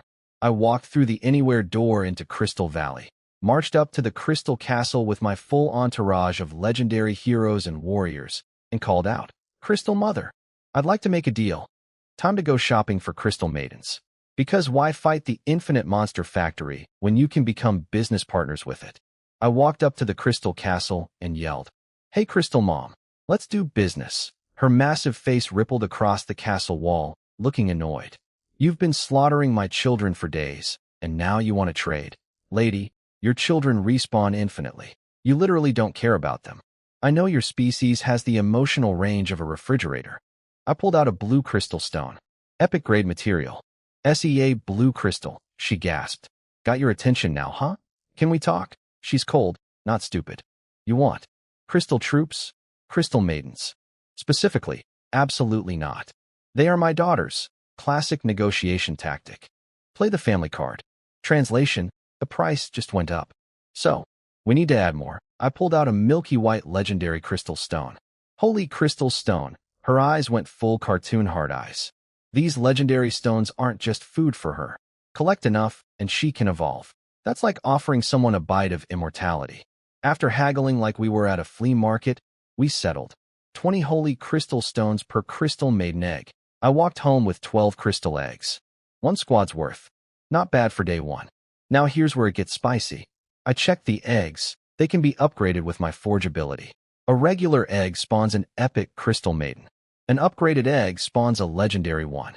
Nobody in recorded history has ever owned a legendary crystal maiden. Not one. I'm about to be the first. Let's test one. 3 million spirit stones. Upgrade. Golden egg. I cracked it open. Recruit. A crystalline girl materialized. About 5 feet 3 inches, slender, made entirely of living crystal. Every curve perfectly formed. Think Marvel's White Queen in diamond form. She looked at me and said exactly 2 words. "Greetings, Lord." 0 personality. Maximum loyalty. Classic crystal species. Her stats were painfully average. 240 in everything. Combat power, 240 stars. Mediocre for a legendary troop. But I wasn't here for her base stats. I was here for crystal assimilation. The ability to eat crystals and convert them into permanent stat boosts. I forged a gold radiance crystal stone for 10,000 spirit stones and handed it to her. "Eat this." Her eyes flickered. The first emotion a crystal being had shown me. She absorbed it. Result, -10 carrying capacity, 25 physical power. All converted to a single stat, at a 2.5 to 1 ratio. Ha ha ha. I started feeding her crystals like a slot machine. Gold stone after gold stone disappeared into her body. Her originally clear crystal skin turned brilliant gold, like a living statue made of the most precious metal in existence. Final stats: physical 880, spirit 240, soul 240, carrying capacity 0. She went from meh to I will punch through a mountain in 15 minutes. This is what they mean by attribute editing. You literally redesign the troop by choosing which crystals to feed them. And crystal assimilation is only one of her 5 skills.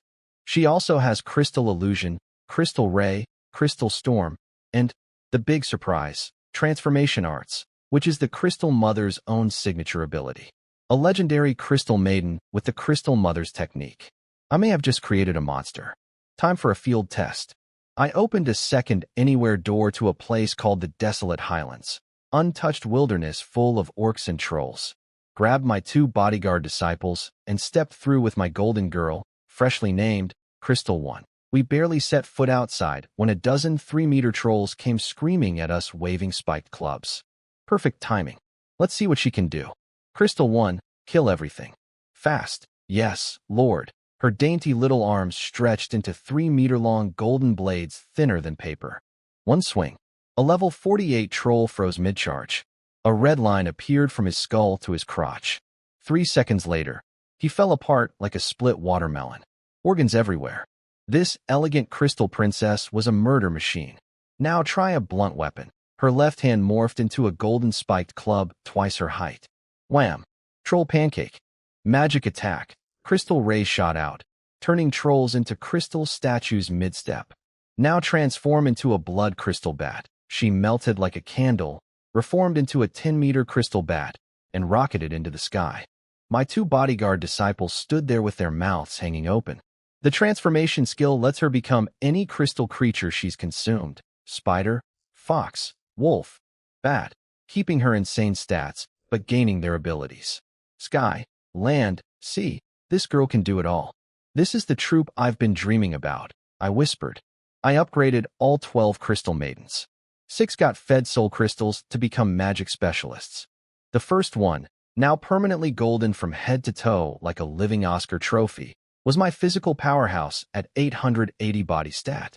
Energy ran dry again. The remaining 11 only hit level 10. Story of my life. Infinite ambition, finite resources. After plugging the crystal maidens into my grinding army, I retreated to the meditation room, cranked time to 10x, and practiced my 8-9 mystic art. I'm actually getting the hang of it now. No more passing out like a narcoleptic. Then a notification broke through my meditation filter. Someone was selling a lure. A girl named Gao Yu had found a blood lure at a goblin shop and wanted to sell it to me instead of the rich kids. Why? She wanted to join Dragon Abyss Town. I want to fight Cherry Blossom Nation with everyone. And yes, the luck bonus is also a factor. I won't pretend otherwise. Honest. I like honest. I let her in. Bought the lure at full price. Town chat gave her a warm welcome. But then my paranoia kicked in. Her story was perfect. Too perfect? The best lies are the ones that feel completely natural. Chu Xia called and offered to have her mom investigate. I agreed, but privately thought, if Gao Yu is a real spy, she'd be the kind even a city lord can't catch. So I did what any reasonable person with trust issues and magical architecture would do. I pulled out a blueprint from the Hall of Reputation. 8 million spirit stones.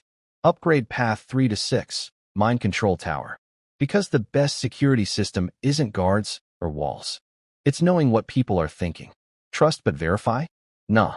Verify, then decide if trust is even on the menu. I built the mind control tower in my hidden dimension. 15 meters tall, 5 purple antennas on top. Looks like something from a sci-fi movie. 2 abilities, Force Truth and Enslave. 1 slave slot at level 0. Good enough for now. Over the next few days, everything was cooking. All 300 original Tianyin disciples finally graduated to Tianyin adepts. 54 hit level 20 and joined the Crystal Valley Meat Grinder. My kill farming operation was snowballing. More troops grinding meant more energy, which meant more upgrades, which meant more troops grinding. I also sent crystal maidens disguised as blood crystal bats to scout beyond 500 kilometers. Found another town, but it was Dragon Nation, so I left them alone. The only trace I left was a local legend about a terrifying 10-meter crystal bat boss. You're welcome for the campfire stories, guys. Then the daily kill rankings updated.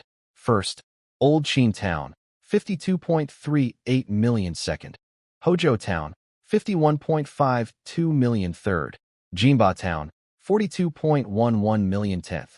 Dragon Abyss, 33.80 million from outside the top 100 to top 10 in less than a week. My town chat went absolutely berserk.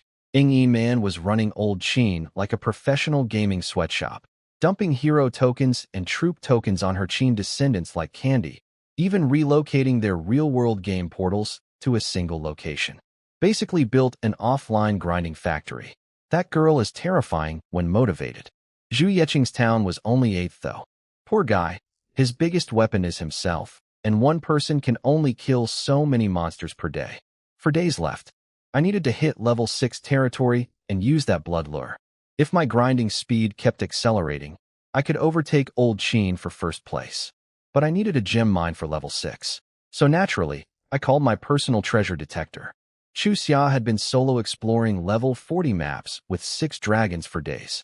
She found the gem mine, because she always finds things. I sent her legendary dragon tooth rice as payment. She gasped, "Is this from a time-farming treasure?" After the fortune gamble, rumors were flying that I owned some kind of magical farming artifact. Close enough. I neither confirmed nor denied. Just eat as much as you want. I'm not a PIG. Then I invited the core team to a celebration dinner. When I told Chu Xia, "Come to my place tonight," she turned bright red and started stuttering. For a party, I added, "Everyone's coming." 6 o'clock. She glared at me like she wanted to murder me and hung up. Women are confusing. Now, the real reason for this party. I invited Gao Yu, the new girl. She'd been perfectly behaved since joining. Cute, polite, popular. Too perfect? Only one way to find out. "Hey Gao Yu, Want to come meet everyone tonight? I'd love to. Thank you, boss. Come at 5:40, 20 minutes before everyone else. Just her and me. And my mind control tower, humming quietly in the hidden dimension. She arrived right on time. Pretty face, tiny but curvy figure. Exactly the kind of girl who'd make you drop your guard. So nice to have alone time with you, boss, she smiled shyly. Where are you from? Is Gaoyu your real name? I asked casually. But my eyes were locked on something else. Her hair clip. It was glowing faintly blue. That's a mental protection accessory. An anti-mind control item. I had only activated the truth function, which means she was trying to lie. And she came prepared to resist exactly this kind of interrogation. A regular girl looking for a safe town to kill cherry blossom players doesn't bring anti-brainwashing gear to a dinner party. Well. Let's see what you're really hiding, Gaoyu. My mind control tower worked like a charm, so subtle that Gaoyu didn't even notice. She was leaning forward, doing her cute girl routine when I casually asked her real name. And she just told me everything. Like reading from a script, she couldn't stop. My real name is Takahashi Mitsuki. I'm the section chief of Cherry Blossom's Plum Agency, 2nd Division. I've been undercover in the Dragon Nation's Gao family for 15 years. Ha ha ha. Wait, her face froze. Her eyes went wide with horror. You, go on, don't stop. She lunged at me screaming, die. I whispered one word. Enslave, blue light. Instant submission. She dropped to her knees mid-attack, face still twisted in a snarl. Master, please forgive my rudeness. Zero resistance. An epic grade building versus a regular spy? Not even a fair fight. Act normal around others, I ordered. She instantly switched personas. Cherry Blossom Nation is the most disgusting, vile race on the planet. They should be erased from existence. Whoa, I said, loyal to me, not become a nationalist extremist. The mind control was enthusiastic. Tone it down. You're still undercover. Yes, sir. But can you call me Gaoyu in private? My Cherry Blossom name makes me nauseous. The irony of a master spy being physically repulsed by her own identity was almost too much. Then came the juicy intel. She spilled everything. Sent by Hojo Mai. Mission: gain trust, steal secrets, assassinate me if possible. And who told them I'd fall for your type? I asked carefully. She looked down at herself. Cherry Blossom Intelligence analyzed that you always bring Tushan Yaya along when you win bets. And Yaya is. She gestured at her own height and chest. This model. I opened my mouth to protest. Then closed it. Then opened it again. She wasn't wrong. Every single time I won a bet, Yaya was there. Pure coincidence. But the enemy intelligence made it look like I had a type. I pivoted fast. Tell Hojo Mai that to really earn my trust, she needs to send me a monster lure. Any attribute. Free loot from the enemy spy network? Yes, please. The dinner party went smoothly. I distributed dozens of outstanding and rare troop tokens to my core team. Stuff I'd looted from the outer domain. Couldn't give them epic tokens without raising eyebrows, so this was the sweet spot. Huang Xian wanted to pay. Wei Ming was too broke and offered future territory stock. Yeah? If you own controlling shares of my territory, you'll have to invest in me. It's smart business. This fox has a better head for finance than half the lords in the county. Chu Xia was still mad about me making her blush earlier, but whispered that her mom's investigation found Gaoyu clean. I nodded and said, good. I'm relieved. The most two-faced sentence I've ever spoken while literally owning the spy's soul. 2 days later, Takahashi delivered again. She helped me intercept 2 more Cherry Blossom spies trying to infiltrate with lures as gifts. I upgraded the mind control tower to level 2 and enslaved them both. According to Takahashi, I now controlled all of Cherry Blossom's top spies in the county. Their entire intelligence network was now a MY intelligence network. Beautiful. Then came the warning I'd been dreading. Takahashi reported that Muto's ninja scouts had located a Dragon Nation town and were planning to attack within days. Space Seal scrolls would block all teleportation. No way for me or Ying Man to send help. I couldn't protect every Dragon Nation town. There were over 100 of them scattered across the county. All I could do was wait and hope for the best. 2 quiet days passed. Then, the morning I was about to upgrade to level 6, a message detonated across the entire county. Xiao Wushang, fellow Dragon Nation. My town has been sealed. Everyone knew what that meant. The real war had begun. The county exploded. Xiao Wushang's Eternal Night Town got space sealed by Mudo, who was live streaming the invasion like some sick reality show. Surrender your heroes and troops, and maybe I'll let you live. Xiao Wushang, absolute legend. Dragon Nation lords die standing. We don't kneel. Then Mudo dropped the bomb. It wasn't just his town attacking. Jinba sent reinforcements from his 4th-ranked kill squad. 2 towns against 600 people trapped under a space seal. Ying Yi Man tried her own power move. She'd found a cherry blossom town and sealed it. Kill one of ours. I kill 10 of yours. The cherry blossom lord being held hostage started screaming. Mudo, she's going to kill me. Old Qin Town is ranked 1st in kills. I can't fight them. Mudo's response. Dying in battle is your honor. Not your battle, though, is it, buddy? But here's what nobody knew. Not Ying Yi Man, not Mudo, not even Xiao Wushang. Remember that blood crystal bat my crystal maiden flew over a Dragon Nation town a few days ago? The town where locals started telling scary stories about a giant bat monster? That was Xiao Wushang's town. It was right next to me. My heart nearly burst out of my chest. This wasn't just a rescue mission. This was delivery service kill points walking straight to my doorstep. I called Xiao Wushang privately. Hold on. I'm coming. He tried to refuse. You're too valuable. Don't risk yourself. I hung up on him. No time for heroic arguments. Upgrade 2 level 6. 180,000 square meters. New building unlocked. Don't care. Upgrade anywhere door 2 level 6. 600 kilometers range. That cut 100 kilometers off my travel distance. All heroes and level 20 epic troops. Assemble. Now, while I was rallying my forces, Mudo was already burning through Eternal Night Town.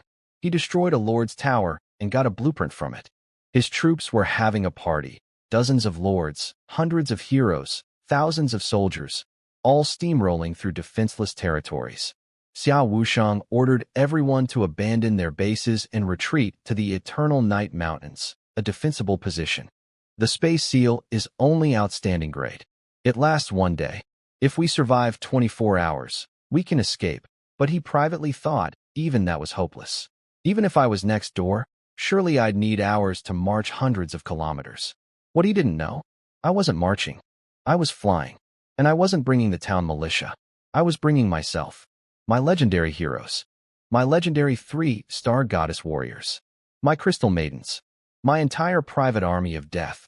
Meanwhile, at one of the town's exit portals, a group of cherry blossom guards were lounging around watching Mudo's livestream and telling disgusting stories about what happened to captured Dragon Nation female lords in District 632. Then one of them spotted a lone figure walking out of the fog. Slim build, silver mask, straw hat. Look at that body. Must be some lost hero. One guy named Ono licked his lips. Let me try to recruit her. He walked closer. 20 meters. 10 meters.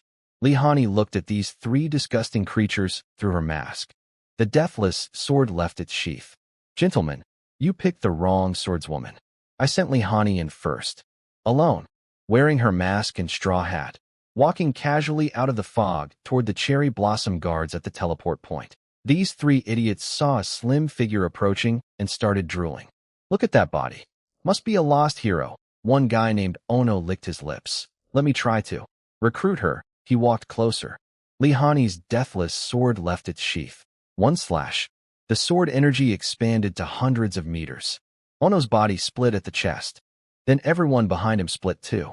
3 lords, several heroes, hundreds of troops. All cut in half by a single swing from a girl they were planning to harass. The air literally went silent for a moment. Then the bodies started hitting the ground like dominoes. My dragons and crystal bats landed behind her, carrying my entire strike force. I jumped off Dragon 9's back. Nice work. Go clear the other 3 teleport exits. Yes, Lord. And she vanished into the fog. The quietest mass murderer I've ever employed. Inside the town, I ripped open my epic silent scroll. The entire town went dark, no communications in or out for 3 days. Mudo's livestream? Dead. Just. Gone. County chat erupted with confusion. Cherry Blossom viewers were furious, not about the war crimes, but about missing their entertainment. Mudo, if you start a stream, finish it. Is this a subscription paywall? I'd pay. Just turn it back on. These people were treating a massacre like a canceled Netflix show. My Crystal Bat scouts used sonar and located the main battle, hundreds of kilometers southeast. Xiao Wushang had rallied his 600 lords on a mountaintop for a last stand. Below them, Mudo and Muri had 100,000 elite troops, including 2 squads of epic sword masters. The battle was already 20 minutes in and going badly. Sword masters were cutting through defenders like butter. The mountain was covered in bodies. A female lord was screaming, "We can't hold." Then a teenager pointed at a neighboring peak. What's that? 20 dwarf rocket soldiers had appeared on the ridge. 8-meter spirit rockets forming above their launchers. Xiao Wushang's jaw dropped. Dwarf rocket soldiers? How does he have so many? And how did they get up there? Fair questions. No time for answers. I stepped out from behind the peak, waved at Xiao Wushang, then pointed down at the densest cluster of cherry blossom troops. Fire! 20 rockets screamed into the sky. The cherry blossom soldiers looked up. What is that? Some kind of tech weapon. Those are dwarf rockets. Why are there so many? And down below, Muri Hachiro, one of Jinba's 3 noble warriors, looked up at the rocket falling directly toward his face. And in that final moment, his brain made one last connection. When Jinba sent Watanabe to assassinate me weeks ago, Watanabe's dying words were big and long. They'd spent days wondering what unspeakable thing I'd done to Watanabe to make him say that. Now, staring up at an 8-meter rocket screaming toward his skull, Muri finally understood. Oh, he thought. He meant the rockets. Boom, boom, boom. Mystery solved. Case closed. Muri included. Back in county chat, nobody knew what was happening inside Eternal Night Town. The silent scroll cut all communications. Dragon Nation lords assumed the worst. Yi Irin was in tears. They silenced the town. They must be doing something inhuman, just like District 632. Ing E-Man went full berserker mode on her captured Cherry Blossom town. Kill them all. For our brothers in Eternal Night. Then Cherry Blossom lords started panicking. Muri's portrait went dark. Not just him. Dozens of our lords just died. What's happening in there? Nobody could figure it out. Some guessed a powerful monster appeared. Others thought Eternal Night had a suicide bomb item. Zhu Yeqing calmly noted, when the kill rankings update in 2 hours, we'll know the truth. Meanwhile, inside the town, I was having the time of my life. First volley of dwarf rockets.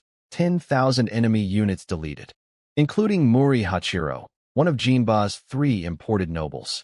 7 million energy. 2.1 million kill points. From one volley. If only these dwarves could grind daily monsters, I sighed. I'd build an entire army of them. The terrain was perfect. My dwarves sat on a neighboring peak with only a narrow ridge connecting to the enemy below. The Cherry Blossom army was packed together like sardines. Living, breathing target practice. After the first blast, my dwarves each chugged a bottle of life water. Full energy restored. Second volley loading. Down on the mountain, Xiao Wushang was watching with his mouth open. A girl next to him asked, "Did they only have one shot?" "Yes," Xiao Wushang said confidently. "Overload drains all their spirit power." This was a one-time. The girl tugged his sleeve and pointed. The second volley was already forming. Xiao Wushang's brain crashed. Instant spirit recovery potions? Those are priceless. Jiang Chun is spending a fortune to save us. He turned to his people solemnly. We must never forget this debt. Everyone nodded with tears in their eyes. Sweet sentiment. Wrong assumption. Life water costs me basically nothing. My level 5 life spring pumps out bottles like a vending machine. Meanwhile, Mudo survived the first blast and was giving a brave speech. Real. Warriors of the great Cherry Blossom Empire don't retreat. His lackey, starry-eyed. It's an honor to die alongside you, Lord Mu. Then they both saw the second volley arcing through the sky. Mudo screamed. How did they reload so fast? Run. Retreat. Now, he sprinted downhill so fast he probably broke a land speed record. Real warriors don't retreat. Lasted exactly 4 seconds. Second volley. Another 10,000 troops vaporized. The entire Cherry Blossom army stampeded off the mountain in pure terror. They hadn't even seen the enemy up close. Just kept getting bombed from the sky. Mudo, panting at the bottom, consoled himself. At least they don't have flying units. Once we're off this mountain, those dwarves can't reach us. Oh, buddy. Xiao Wushang shouted across the peaks using a wind amplification spell. They're running. Should we chase? I shouted back. Stay put.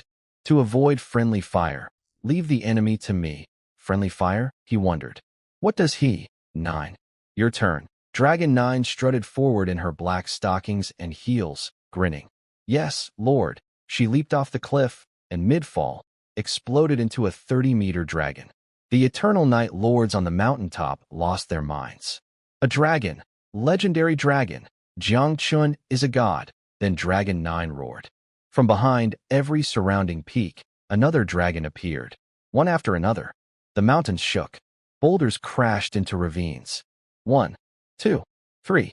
12 dragons took to the sky. The Eternal Night Lords went completely silent. Their brains simply stopped working. I looked at their frozen faces and chuckled. Combat power aside, dragons really do put on one hell of a show. My 12 dragons lined up, tried to go single file, but they're too wide, so they settled for 2 rows, then simultaneously tilted their heads back and unleashed black flame breath across the cherry blossom army below. The screaming was extensive. Mudo shrieked, "Shoot them down. Sword masters, use combined slash." Arrows, spells, and 100-meter sword beams flew up. Some hit. Dragons started bleeding. Dragon 1 lost half a wing. But she was laughing. The breathing technique the Lord taught us really works. Everyone practice your chest resonance. See, I'd been teaching my dragons proper fire-breathing posture. Vocal coaching for lizards. My life is weird.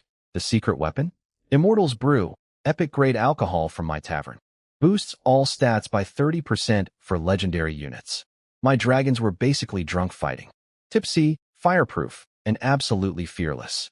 After their first pass, burning an 800-meter trench through the enemy army, the dragons pulled up, chugged life water, healed completely, and dove back in for round 2. Dragon 9 rallied the troops. Drink up and go again while the buff's still active. Don't let the ground team steal our kills. We're the senior employees. Our work ethic has to compensate for our weak combat stats. She's running a motivational seminar mid-battle. I've created a monster. A corporate monster. The Cherry Blossom Army broke. Not just tactically, psychologically. These dragons should be half dead, but they kept coming back fully healed. Nobody understood why. Dragon 5 landed on the mountain to deliver my message to Xiao Wushang. Sit tight. We've got this. A teenager asked why they couldn't help fight. Xiao Wushang smiled bitterly. Those are kill points down there. If we join in, we'd be stealing Jiang Chen's XP. Smart man. Mudo fled the mountains with his remaining 60,000 troops, ranting, "Those dragons are wounded. If they show up again, I'll skin them all." 11 fully healed dragons appeared on the horizon. Continue retreating, then they hit MY roadblock. The Empress, Yin, Lihani, goddess warriors, and crystal maidens were waiting at the exit like a welcoming committee from hell. Here's the thing. Inside the mountains, 600 Dragon Nation lords were watching. I could only show them the dragons. But out here, only cherry blossom eyes. And dead men tell no tales. No speeches. No warnings. Yin pointed her thunder sword down. Thunder's might. Mudo became charcoal. Instantly. Then the real slaughter began. Deathless sword chi. Moon and flowers. Cloud sword. Divine blade. Thunder body. Tiani 9 kills. Skills covering dozens, hundreds of meters, shredding entire formations. When Giselle casually one-shot a level 25 epic sword master, the survivors finally grasped the truth. Compared to these troops, the dragons are the weak ones. We need to warn everyone. Even if it takes the entire Cherry Blossom Nation. Even if we summon higher realm warriors. Jiang Chun must die. The ninjas. Use stealth. Scatter and run. Cute idea. I had 4 crystal maidens in bloodbat form doing sonar sweeps across a 100-mile radius. I even burned 6 million energy speed leveling Crystal 7 to level 30. Her 1,600 soul power sonar could detect an ANT. 30 minutes later, Crystal 7 flew to me. Lord, all hostiles within 100 miles are confirmed eliminated. Every single one. I waited another hour to be safe, then returned to the mountaintop.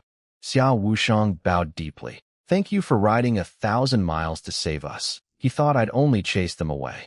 He didn't know I'd erase them from existence. No survivors. No witnesses. No one to report what they saw. Except the dragons. Everyone already knew about those. 23 million kill points earned today. The daily rankings update in 10 minutes. I wonder what place that puts me in. The kill rankings updated and the entire county imploded. First, Old Sheen Town, 89.23 million second. Dragon Abyss Town, 82.23 million third. Hojo Town, 72.15 million yesterday. I was at 51 million. Today, 82 million. A 31 million point jump in one day. My town chat went supernova. People were screaming, crying, doing math, and screaming again. How? We jumped to second? Chu Xia immediately took charge, bless her, and spun the cover story I'd prepared before leaving. A team of our top warlords secretly reinforced Eternal Night Town. We couldn't announce it beforehand for security reasons. Please don't discuss military operations in public chat. Everyone bought it. Then she got the management group to spread the rumor that 15 of our warlords participated. Even Yiya played along. Wah, I lost so many troops in the rescue. That tiny fox deserves an Oscar. Ing Man, who'd been on her own rampage exterminating an entire cherry. Blossom Town in revenge, checked the rankings and immediately figured it out. He wasn't joking. Dragon Abyss really is next to Eternal Night Town. She worried about my dragons being exposed. Sweet of her. But she didn't know the dragons were the least of what I showed today. Everything else, witnessed only by dead cherry blossom soldiers. Speaking of dead, Jinba's Town and Mudo's Town were watching their member portraits go black one by one like a horror movie. What's happening? They're all dying. IT must be a suicide bomb item. Nope. Just me. My triple agent Takahashi was brilliant. Jinba called her demanding answers. She played it perfectly. How was I supposed to know he was going to reinforce Eternal Night? He left early, which is normal for a lord. Then she dropped the bait. I have important intel. Jiangchun may own a squad of legendary dragons. Jinba nearly fell out of his chair. That explains everything. Yeah, focus on the dragons. The dragons are my weakest unit. Please keep thinking those are my trump card. Then Takahashi pitched the cherry on top, exactly as I'd instructed. We should organize an assassination mission. Send all of Cherry Blossom's elite forces to sneak into Dragon Abyss Town on a dark night. My territory can serve as the entry point. Jinba stroked his chin thoughtfully. Interesting proposal. After hanging up, Takahashi grinned. Stupid cherry blossom dogs. I'll lure every last one of you into the trap. This woman is terrifyingly good at her job. Even better now that she works for me. Back on the mountain, Xiao Wushang sighed. If only Ing Man hadn't also scored big today, you might have taken first place. True. But I had plans. 3 monster lures in my pocket. And one more idea. I leaned close to Xiao Wushang and whispered, "Do you know where Mudo's Town is?" His eyes went wide. He didn't know the exact location, but he gave me gold. Southwest, about 500 kilometers. Monster levels drop in that direction. Textbook sign of a nearby town.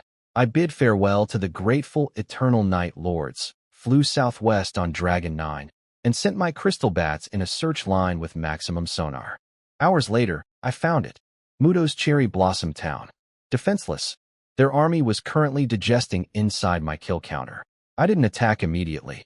Instead, I opened county chat and typed, "Today, Mudo's Town invaded Eternal Night Town. Lordly Jia was killed. Blood debts are paid in blood. You kill one of mine. I erase your entire town." The county went dead silent. After my declaration in county chat, I sealed Mudo's Town with space lock and silent scroll. Total blackout.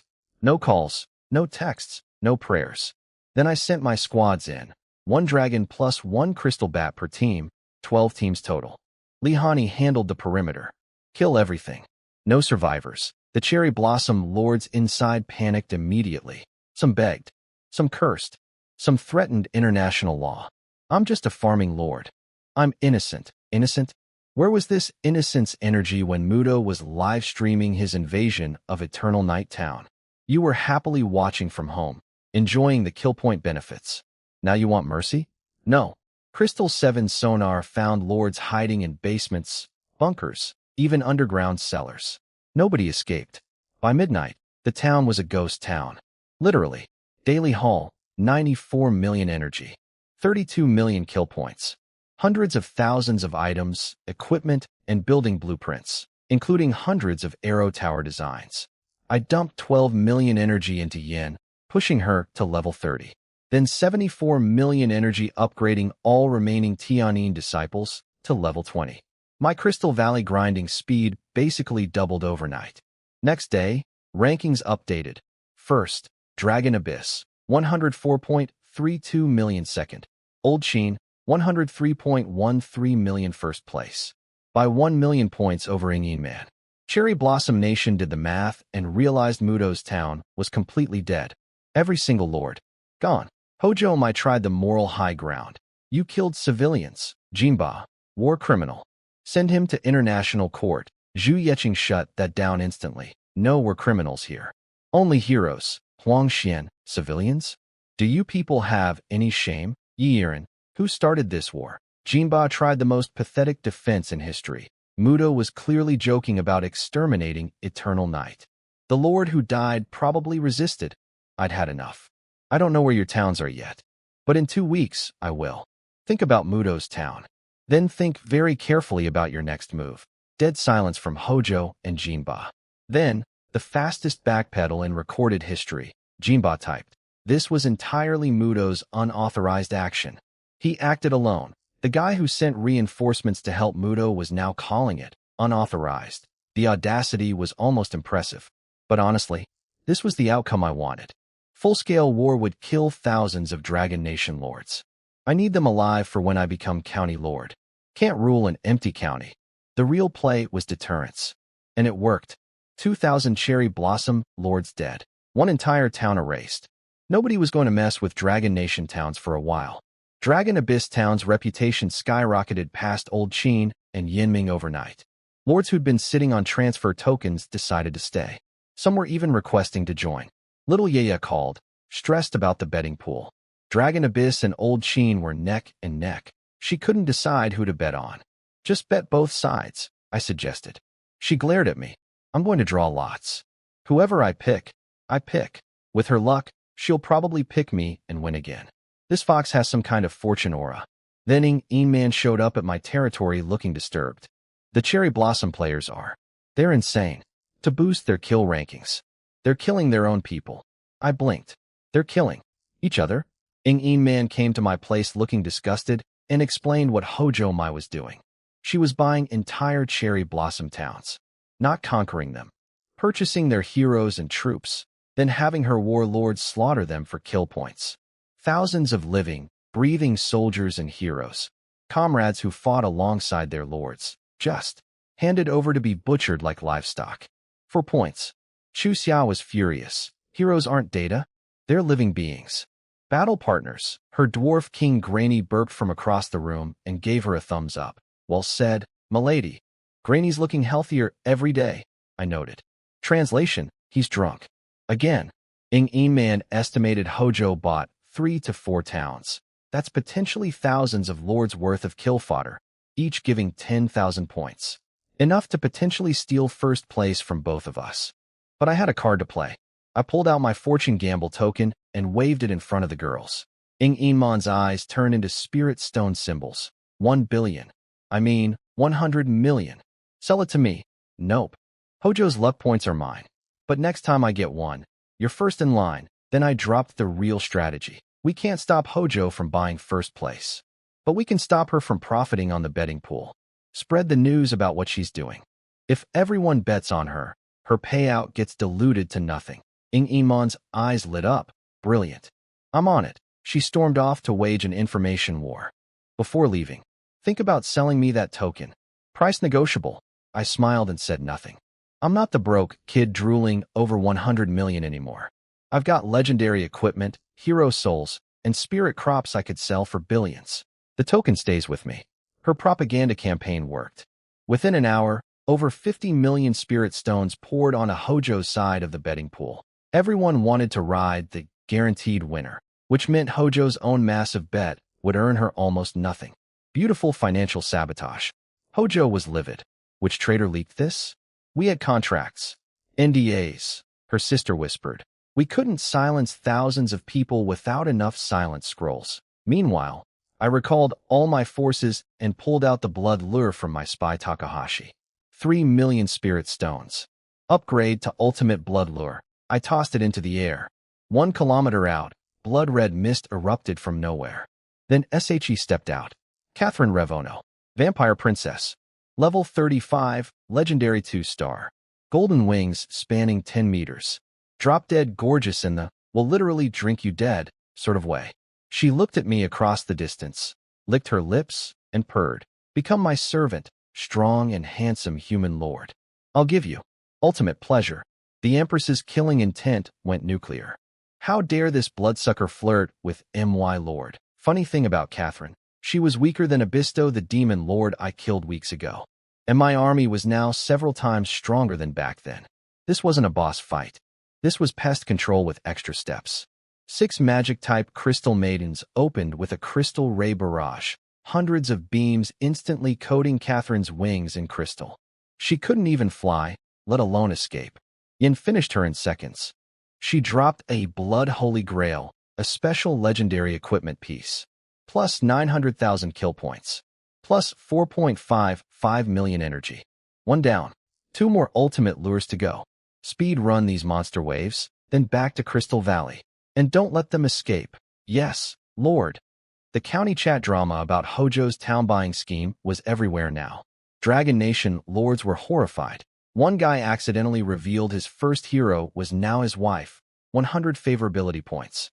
Wei Ming was jealous. How? I've been spoiling my hero, and she's only at 93. She has a thing for rough treatment. Wei Ming, the cherry blossom lords, meanwhile, saw nothing wrong with Hojo's plan and were cheerfully betting on her. Which was exactly what I wanted. More money in the pool. More money for me when I take first place. These people aren't my enemies. They're my investors. They just don't know it yet. The blood holy grail dropped from the vampire princess was insane. Fill it with blood essence. Summon up to 12 vampire princes for 1 hour. No energy cost. No population slot. Just blood. Blood essence. I have mountains of demon blood from the breakthrough battle. My legendary farmers harvested 5 times the normal amount. I dumped it all in. 28,328 points of stored blood. Summoning a level 20 vampire prince costs only 600. I could summon an entire vampire army on demand. Filed under. Things that would make other lords cry. I burned through all 3 ultimate lures back to back. The blood lure summoned a vampire princess. Crystal maidens froze her wings with crystal rays before she could escape. Yin deleted her. 800,000 kill points. The wind lure brought a wind elemental lord. Boring. Only dropped 1 regular legendary item. But the dark lure? A legendary 2-star horror king showed up and dropped a legendary hero token and a high-grade soul book. Saved me 10 million spirit stones right there. Total from 3 lures, roughly 20 million kill points.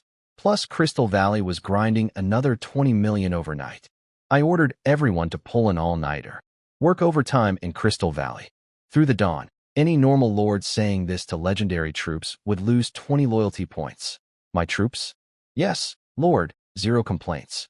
When your boss has a resurrection fountain and unlimited healing water, overtime isn't so bad.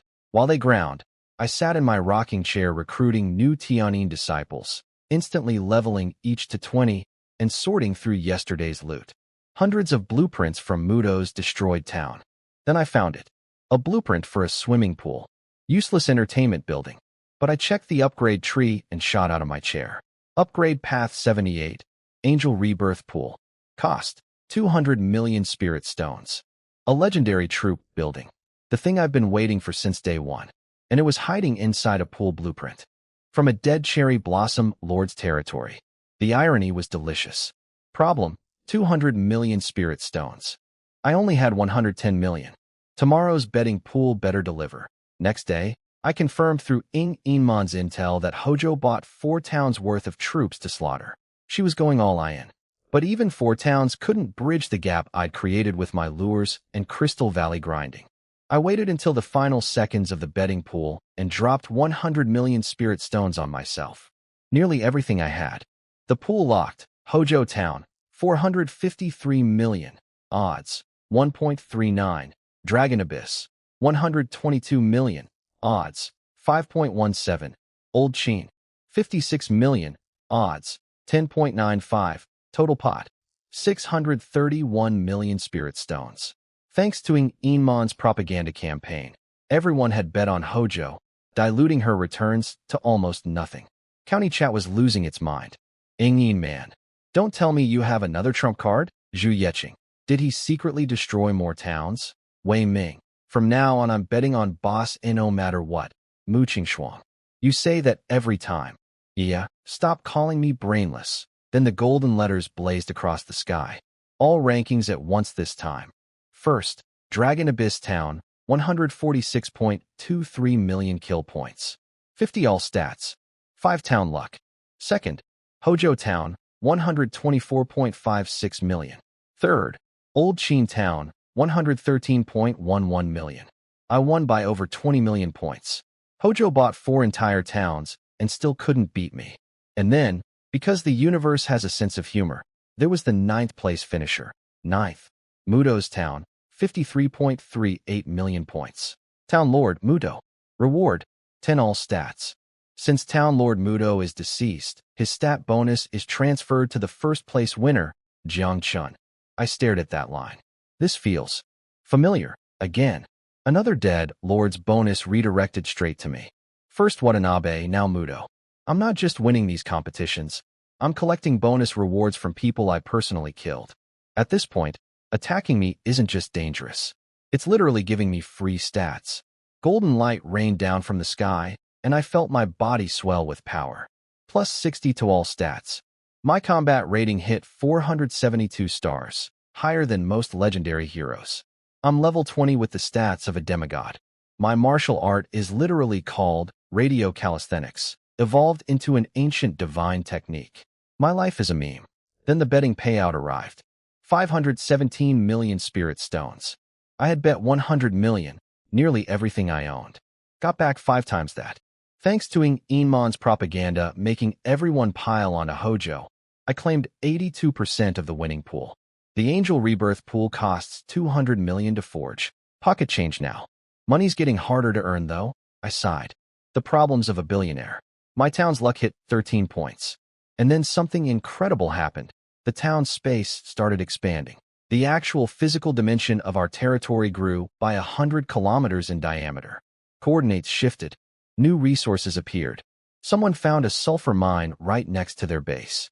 Legends say ancient lords with enough luck expanded their towns into entire worlds. Mountains, oceans, deserts, everything. I'm 13 points in and already seeing it happen. County chat went nuts.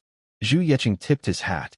Ng Inman pretended to be mad, so that's why you had me spread Hojo's secret. You were planning to rob the betting pool the whole time. I sent her 3 epic weapons as a thank you. She sent back 10 million spirit stones because she's too rich to accept gifts. We basically played financial hot potato in front of everyone. Yaya watched our exchange and declared, "You two are doing shady deals right in front of US. Cherry Blossom Nation?" Total silence. Not one word. Even Hojo Mai, who'd just blown hundreds of millions buying 4 towns worth of troops to slaughter, couldn't bring herself to type a single character. Huang Xian tried to provoke them. Where'd all that confidence go? Wei Ming. At least they know when they've been slapped. Nothing. Radio silence. Beautiful. After my troops returned from a 30-hour Crystal Valley marathon looking like zombies, I threw them a feast, legendary food and drink for everyone. Even regular Tianyin disciples who normally only get cafeteria grade. Plus unlimited access to 10x time accelerated training rooms. The cheering could probably be heard in the next county. Then I called Wei Ming over. The guy showed up with dark circles under his eyes. He'd been sleeping 4 hours a night grinding monsters with his measly rare quality hero. This is what normal lords go through. I handed him the Vampire Duke Troop token. Interested, he stared at it for 15 seconds straight. Then started panicking. I can't afford this. It's a loan. Pay me back whenever. He bit his lip, then said something I didn't expect. I'm upgrading my exchange to level 5 right now and transferring you 51% of my territory shares. My whole place isn't worth 1 epic token, but from today, I'm yours. I genuinely didn't want his territory. But for him, this was the smartest move he could make. Hitching his wagon to the fastest horse in the county. Deal. I won't interfere with your management. We signed the papers. I sent him home with a care package of food. Then, the moment he vanished through the portal, I pulled out my fortune gamble token, tossed it in the air. Target, Hojo Town. You just lost the ranking. You just lost the betting pool. You just lost hundreds of millions of spirit stones buying 4 towns worth of soldiers. And now, you're about to lose your luck too. Welcome to the Jiangchen experience. It only gets worse from here. I launched the fortune gamble token at Hojo Town. Golden light shot up. The cosmic funnel connected our 2 towns, and every lord in Dragon Abyss who was trying to nap instantly snapped awake. Is that a fortune gamble? We're the ones attacking this time. Wei Ming, who had just received his Vampire Duke token and was literally shaking with excitement, saw the golden dome and got goosebumps. This is insane. What if they pick a category we can't win? Then he thought about it more. But if we can win, we could steal all 6 of Hojo's luck points in one shot. Correct, Wei Ming. That's exactly the plan. Over in Hojo Town, the 3 identical sisters were busy demolishing Hojo Mai's headquarters in rage over losing the betting pool. Their life savings gone. They'd have to beg their family for money and endure the shame of their cousins sneering. Then my fortune gamble announcement appeared in their sky. Hojo Mai, is Jiangchen insane? He's attacking us? She was scared. A full 1,000-person town was scared of my 400-person town. The absurdity of it wasn't lost on her. The 3 categories appeared: kill points, resource gathering, troop combat power. Not kill points, I said immediately. He definitely found a monster dungeon, not troop combat power, said Sister Yui. That forces us to mass-produce trash troops before the county lord election. Resource gathering it is, I declared. With only 400 people, Dragon Abyss can't possibly outgather us. They selected resource gathering, feeling confident. Then they saw my bet. 6 points. All of their luck. The maximum allowed. Their mouths fell open simultaneously. 3 identical shocked faces. Like a glitch in the Matrix. He bet 6? Is he trying to bankrupt us? They scrambled into crisis mode. Every lord mining everything. Every chest opened. Every farmer recruited. Total mobilization. Meanwhile, I was calmly doing math. I didn't need a resource dungeon. My secret? Forging the Angel Rebirth pool required crafting mountains of legendary-grade building materials. Every piece of crafted material counts toward resource points. I was going to spend hundreds of millions of spirit stones on construction materials anyway. Might as well do it during a resource gambling contest. I'm literally winning a bet by shopping. County chat was having its usual crisis of faith. Zhu Yeqing, logic says Dragon Abyss loses. But I'm too afraid of being wrong to say it out loud. Ing man, just trust Dragon Abyss blindly. But seriously, did they find a resource dungeon? I smiled and said nothing. Let them wonder. Then Chu Xia called. She had the weirdest expression on her face. What's wrong? Spit it out. So? After the town space expanded, a dungeon entrance appeared inside the dwarf mountains. It's a resource dungeon. Want to come look? I stared at the screen. I didn't need a resource dungeon. I was already going to win without one. My crafting budget alone would crush Hojo's entire mining operation. But apparently, the universe disagreed with good enough and decided to hand me one anyway. This girl's luck is so broken it affects the fabric of reality. I took a deep breath. Yeah, I'll come take a look. I walked into the dwarf mountains and there it was, a glowing portal embedded in a cliff face, just a few kilometers from Chu Xia's Dwarf King Palace. A resource dungeon. Just sitting there, like a birthday present from the universe. Nice, I said. What I meant was, the cosmos has decided I'm not allowed to lose. Ever. Chu Xia explained it was a single-player dungeon with dwarf guardians. I told her to wait and went in with my dragons and holy knights. Inside, a mine tunnel with oil lamps. Level 25 dwarf miners chipping away at rocks. I said one word. Kill. My troops steamrolled everything. 10 minutes later, we reached the boss room. A level 30 outstanding grade mountain guardian with bodyguards. Dragon 9 flattened him. Loot, mithril, ore, mica, thousands of resource units. One run generated about 130,000 resource points for my town. With a daily cap of 1,000 runs across all lords, this dungeon could produce over 500 million resource points before the gambling contest ends. I did the math and started laughing. Even without my crafting spending, we'd have a 50-50 shot just from this. I came out, and Chuxia gasped. That was so fast. Phrasing, Chuxia. Phrasing. I put her in charge of scheduling lords to run the dungeon, her discovery, her management, her salary from the entrance fees. She refused the money and put it toward town funds. This girl is too good for this world. Within 1 hour, our resource score overtook Hojo's. County chat went nuclear. The news spread instantly. Dragon Abyss found a resource dungeon. Inging man, I literally joked about a resource dungeon earlier. I'm a prophet. The beautiful irony? Hojo chose resource gathering as the contest category. They picked the one thing that would destroy them the hardest. The internet immediately christened the three sisters, the three Hojo idiots. Apparently Sister May had originally suggested troop combat power instead. The other two outvoted her. Now they were nearly having a civil war over it. But credit where it's due. Hojo didn't give up. They went full psycho, mining everything, even useless common stone quarries. Farmers working double shifts around the clock. They clawed back some ground overnight and almost caught up. By the next morning, we led 3.5 billion to 2.9 billion. Tight, but manageable. Inging man came to visit and shared intel over breakfast. Hojo has lost their minds. They're mining rocks that aren't even useful. 2 shifts, 24/7. They've completely sacrificed troop development. Wei Ming stood up. Then we work harder too. We can't let boss carry everything alone. Everyone nodded. Even little Yia puffed up her chest and shook her tiny fist. Jiang Chun, we've got the resource grinding handled. You go focus on leveling up. You've always carried us. This time, we carry you. My heart actually warmed. I reached over and patted her fluffy head. Yia's all grown up. She straightened her back defiantly. Yia has always been big. Everyone looked at her 1.5-meter frame. Nobody said a word. Nobody dared. Chu Xia suggested we could overwork the dungeon to squeeze out more resources, even if it meant the dungeon might collapse early. Everyone started debating. I said, let me think about it. Everyone shut up instantly. Good soldiers. After they left, I opened a hidden pocket dimension, pulled out the swimming pool blueprint, and dropped the hammer. 200 million spirit stones. Upgrade to Angel Rebirth Pool. See, building this legendary structure requires thousands of legendary grade materials. Each material I forge counts as resource points for the gambling contest. I was going to craft all this stuff anyway. The timing was just chef's kiss. My original plan was to let Hojo suffer for a while before crushing their hope. A little entertainment. But my townspeople were talking about sacrificing their own leveling progress, and that crossed my line. No more games. I started forging. Holy Spirit Stone. Star Moon Gold.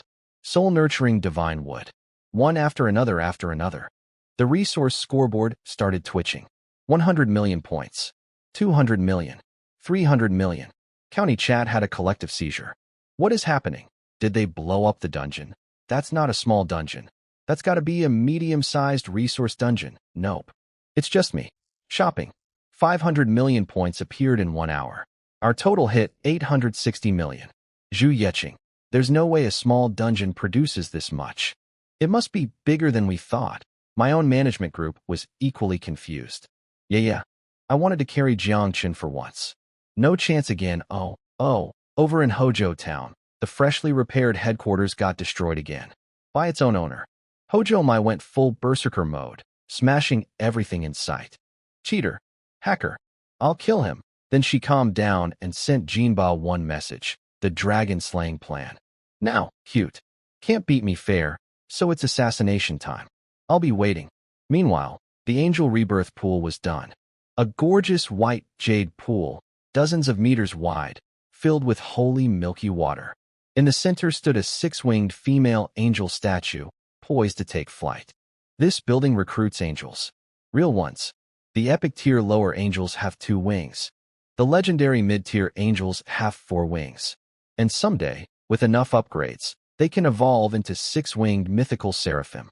Built-in equipment that grows with their level. Memory-preserving resurrection. And, crucially, gender selection. Recruit 12 virtue angels. 12 power angels. 2 dominion angels. All female. Obviously, I'd have to be brain dead to pick male. Even if they just stand there, at least they're nice to look at. The pool erupted with holy light.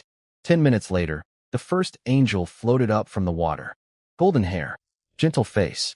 Form-fitting armor-hugging curves that had no business existing on a military unit. For white wings fluttering unconsciously behind her. A sword pressed against her chest. Lord, Virtue Angel Eve greets you. She opened her eyes, clear as water, bowed gracefully, then suddenly froze. Your territory has.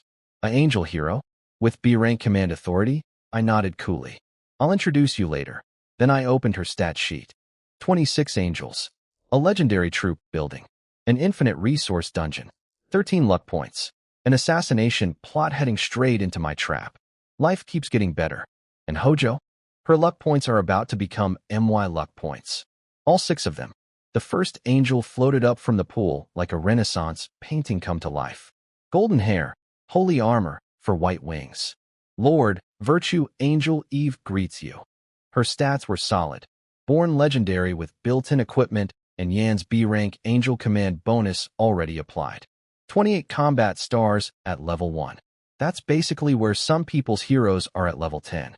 I recruited all 26 angels, 12 virtue angels, magic type, 12 power angels, physical type, and 2 Dominion angels, commanders. All female, obviously. I'm not insane. The Dominion angels were the real surprise. Their skills, mental link for instant battlefield commands, damage link to spread injuries across the squad, and holy scepter for tactical genius, basically turned every angel squad into a perfectly coordinated killing machine. Better micromanagement than me. And I'm a certified genius. Leveled everyone to 13. Cost 11 million energy, which cleaned me out. Angels eat 1.5x more energy than Tianyin disciples. The price of being born fabulous. I sent them to Crystal Valley. When they walked through the anywhere door, Yin was waiting on the other side. She saw them and froze. Angels? This many?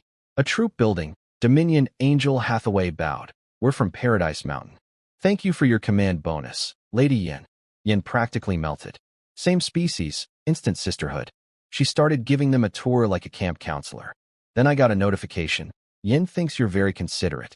Favorability 1. Current. 97. Considerate? Because I picked all females? Look, I just wanted my base to look nice. But sure. Yin, take it however you want. Free loyalty points. 2 days later, Yin reported something big. A goblin territory 300 kilometers south of Crystal Valley. Steam-powered fortress. River nearby. 10-level territory. Higher than the Crystal Castle. A river. I've been sitting on a legendary shipyard blueprint gathering dust because I had no water. Now I have water. But the goblin fortress was too strong for now. 2 more days, I told Yin. Need to build up first. 2 days passed. My angels were crushing IT in the Mountain Eagle territory. Level 45 birds getting diced by power angels and mind controlled by virtue angels. The Dominion angels commanded everything through mental link, issuing dozens of orders simultaneously. Better tactical coordination than any human general. I stood on Dragon 9's back, watching and grinning. These angels were worth every spirit stone. Then we crested a 1,000-meter peak and saw it. A massive river, kilometers wide, roaring eastward. Steam warships patrolling. A steampunk goblin city gleaming with metal on the riverbank. Steam airships taking off and landing. Mech soldiers marching in and out. Level 10 territory. 1 grade above the Crystal Castle. I'll deal with you later, little goblins. For now, just knowing you're there is enough. Then the fortune gamble results came in. Dragon Abyss wins. 6 luck. Total, 19 points. Town space expanded again. Resources upgraded again. My townspeople went berserk again. Zhu Yeching, 19 luck points. 1 person earned more than half the county's total luck rewards. Then some cherry blossom lord named Sharada started trash talking. When we become county lord, we'll crush Dragon Abyss. All your luck won't matter. Yi Iran clapped back. You lose every bet and you think you'll win the county? Are you dreaming? Sharada doubled down. County lord elections are about numbers. You Dragon Nation people, wash your necks and wait. So I posted one thing in county chat. A screenshot of my remaining fortune gamble token. Xiao Wushang, ha ha ha. Jiang Chun has another one. Let's drain Sharada's luck too. Dead silence from Sharada. Then, Sharada has deleted a message. Sharada has deleted a message. Sharada, now very polite. Dear Mr. Jiang Chun, I was drunk and spoke carelessly. Please forgive this humble person's foolishness. From Wash Your Necks to Please forgive me in under 30 seconds. I didn't even have to use the token. Just showing it was enough. This is what 19 luck points and a reputation for absolute destruction buys you. Silence. Beautiful, terrified silence. After Sharada's embarrassing backpedal, Ng Man immediately started begging for my last fortune gamble token again. I redirected. Everyone upgrade to level 6 and build embassies. We'll form alliances and do team gambling. Way more efficient. Ng Man got it instantly. Alliance gambling against cherry blossom towns with 2 luck points. I'll pay for the token. I love this woman's wallet. Sharada, still in chat. You Dragon Nation people are so mean. Now, the Goblin Fortress. I landed my forces 2 kilometers out. Alarm sirens immediately started blaring inside. A squeaky, arrogant voice echoed. Humans? Angels? Dragons? Leave the Great Gluto's territory or face annihilation. Why does every enemy use the same speech? I muttered. Goblin tech outranges my dwarf rockets, so those boys stayed home. Instead, I sent 12 Crystal Maidens underground as Crystal Ants. Tiny, invisible, burrowing straight into the city. Kill everyone. Minutes later, the inside of the fortress erupted into chaos, crystal blades flying everywhere. While the goblins scrambled, my angels and dragons hit from the air, ground troops from the front. The goblin defenses were nasty.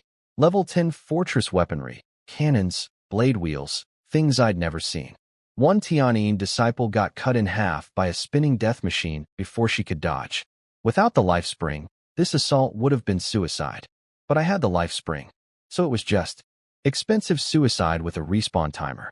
Cynthia leaped onto the walls, punched through a 4-meter mech's cockpit with one thrust, then got challenged by their elite hero, a Goblin Slayer, in a golden mech suit, level 52. They actually fought evenly for a bit. Cynthia was grinning. Now we're talking. Then the Goblin leader's headquarters transformed. The entire building folded and reconfigured into a 50-meter giant robot. Goblin Guardian, I shouted. Then checked its stats. Epic 2-star, level 54, combat power 1758. Only epic though. Shame. The giant robot swung a building-sized sword at Dragon 9. 9, being dramatic as always, screamed, "For the Lord," like she was about to die heroically. Clang. Yin appeared and blocked the 50-meter sword with her 5-foot lightning blade. Didn't even flinch. Your opponent is me. Finally a real fight. Yan's inner anime protagonist came alive. 9 flew away awkwardly. Thanks, Yin. I know I wouldn't actually die, but you saved my life again. Then the Goblin Lord tried the dumbest move possible. He hit on Yin. Mid-fight. Mighty Angel, why serve a lowly human? Join me. I'll make you my queen. Yin's killing intent went thermonuclear. You do not flirt with the angel who hates men on a spiritual level. Die. Her entire body crackled with lightning. But before she could finish him, his army was already wiped out. Every goblin soldier, every mech, every hero, dead. 12 Crystal Maidens and my ground forces had cleaned house while Yin played with the boss. The Goblin Guardian dropped to its knees with a thunderous crash. Noble human lord, I surrender. I'll be your vassal. Yin was disgusted. Groveling coward. You're as shameless as the cherry blossom people. She's been on enough missions with me to form strong opinions about national character, apparently. The goblin tried to bolt toward the river. Crystal Maidens pinned him with hundreds of crystal rays. Then Yin formed a 100-meter energy sword above his head. No. Divine blade strike. Split in half. The metal edges melted. The Goblin Lord inside was literally vaporized. Not even ashes remained. The kill notification made me pause. Energy, 2.16 million. Spirit Stones, 300,000. Epic Treasure Chest X1. Technology Crystal, Epic, X1. Technology Crystal? Now that was something new. Goblin Tech was famous across the multiverse. Whatever this crystal contained, it was going to be interesting. I looked out over the conquered fortress, the wide river beyond it, the perfect spot for my legendary shipyard. Total casualties, several Tianyin disciples, all resurrected. Total gains, an entire steampunk city, a riverfront property, and mysterious goblin technology. Real estate acquisition, complete. I got my hands on an epic technology crystal, a super rare item that boosts research speed. Useless for most people, but I remembered Yin mentioning that these things could accelerate her divine body cultivation. Because apparently her ultimate technique is literally science wearing a mythology costume. Upgrade. 19 million stones. Legendary quality. Golden flash. Epic crystal becomes legendary crystal. I tossed it to Yin like it was a candy bar. She caught it, looked at it, and went full serious mode. Thank you, my lord. She absorbed it and her entire body started glowing like a nebula. Stars and galaxies swirling across her skin. For a full minute, she looked like a human-shaped screenshot of the Hubble telescope. Then the light sucked back into her body and she opened her eyes. My divine body reached proficient level. 1 crystal. 1 level up. Meanwhile, my own cultivation technique took months of grinding to budge even slightly. Life isn't fair. At beginner level, divine body gave 100 to all stats. At proficient, plus 300. Her combat power exploded by 200 stars instantly. She was now officially the strongest unit in my entire territory, and it wasn't even close. I checked her stats, looked at my own, and sighed. No comparison, no pain, moving on. The goblin territory I just conquered? I claimed it. It was sitting right next to a river with a natural harbor on the south side. There was a steam shipyard there, rare quality, level 8. Completely beneath me. Destroy it. Crunch. Out popped 1,000 rare metals, 500 wood, 500 stone, and a steam shipyard blueprint. Destroying buildings has a chance to drop blueprints, and my boosted luck stat was apparently working overtime. But I didn't need a steam shipyard. I had something much better. I pulled out the legendary blueprint that the ghost Leviathan dropped ages ago, the Dark Dock. I'd been preparing materials for days. Everything was ready. Build. Instant complete. 100-meter-wide legendary shipyard materialized on the waterfront. Then I immediately said the words I'd been dying to say. Build 1 ghost mothership. Millions of stones worth of materials vanished. The dock rumbled. By evening, a beam of light shot from the dock and landed on the river's surface. When it faded, there she was. 200 meters long, 60 meters wide, painted pitch black. A ghost mothership. I opened the stats and my eyes went dinner plate wide. Main cannon, energy level 1,500.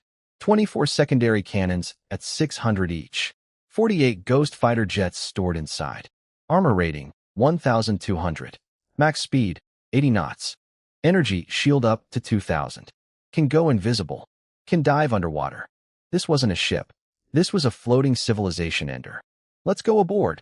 The moment I stepped on deck, a holographic figure materialized in front of me. A woman in a shirt-jacket combo, boots, a decorative rapier on her hip, radiating pure pirate queen energy. Just needed an eye patch. Lord, Ghost Mothership Captain Xiaomei reporting for duty. Xiaomei? A female captain? She smiled, glancing at the small army of beautiful women surrounding me. I'm a ship spirit. I can take any form you prefer.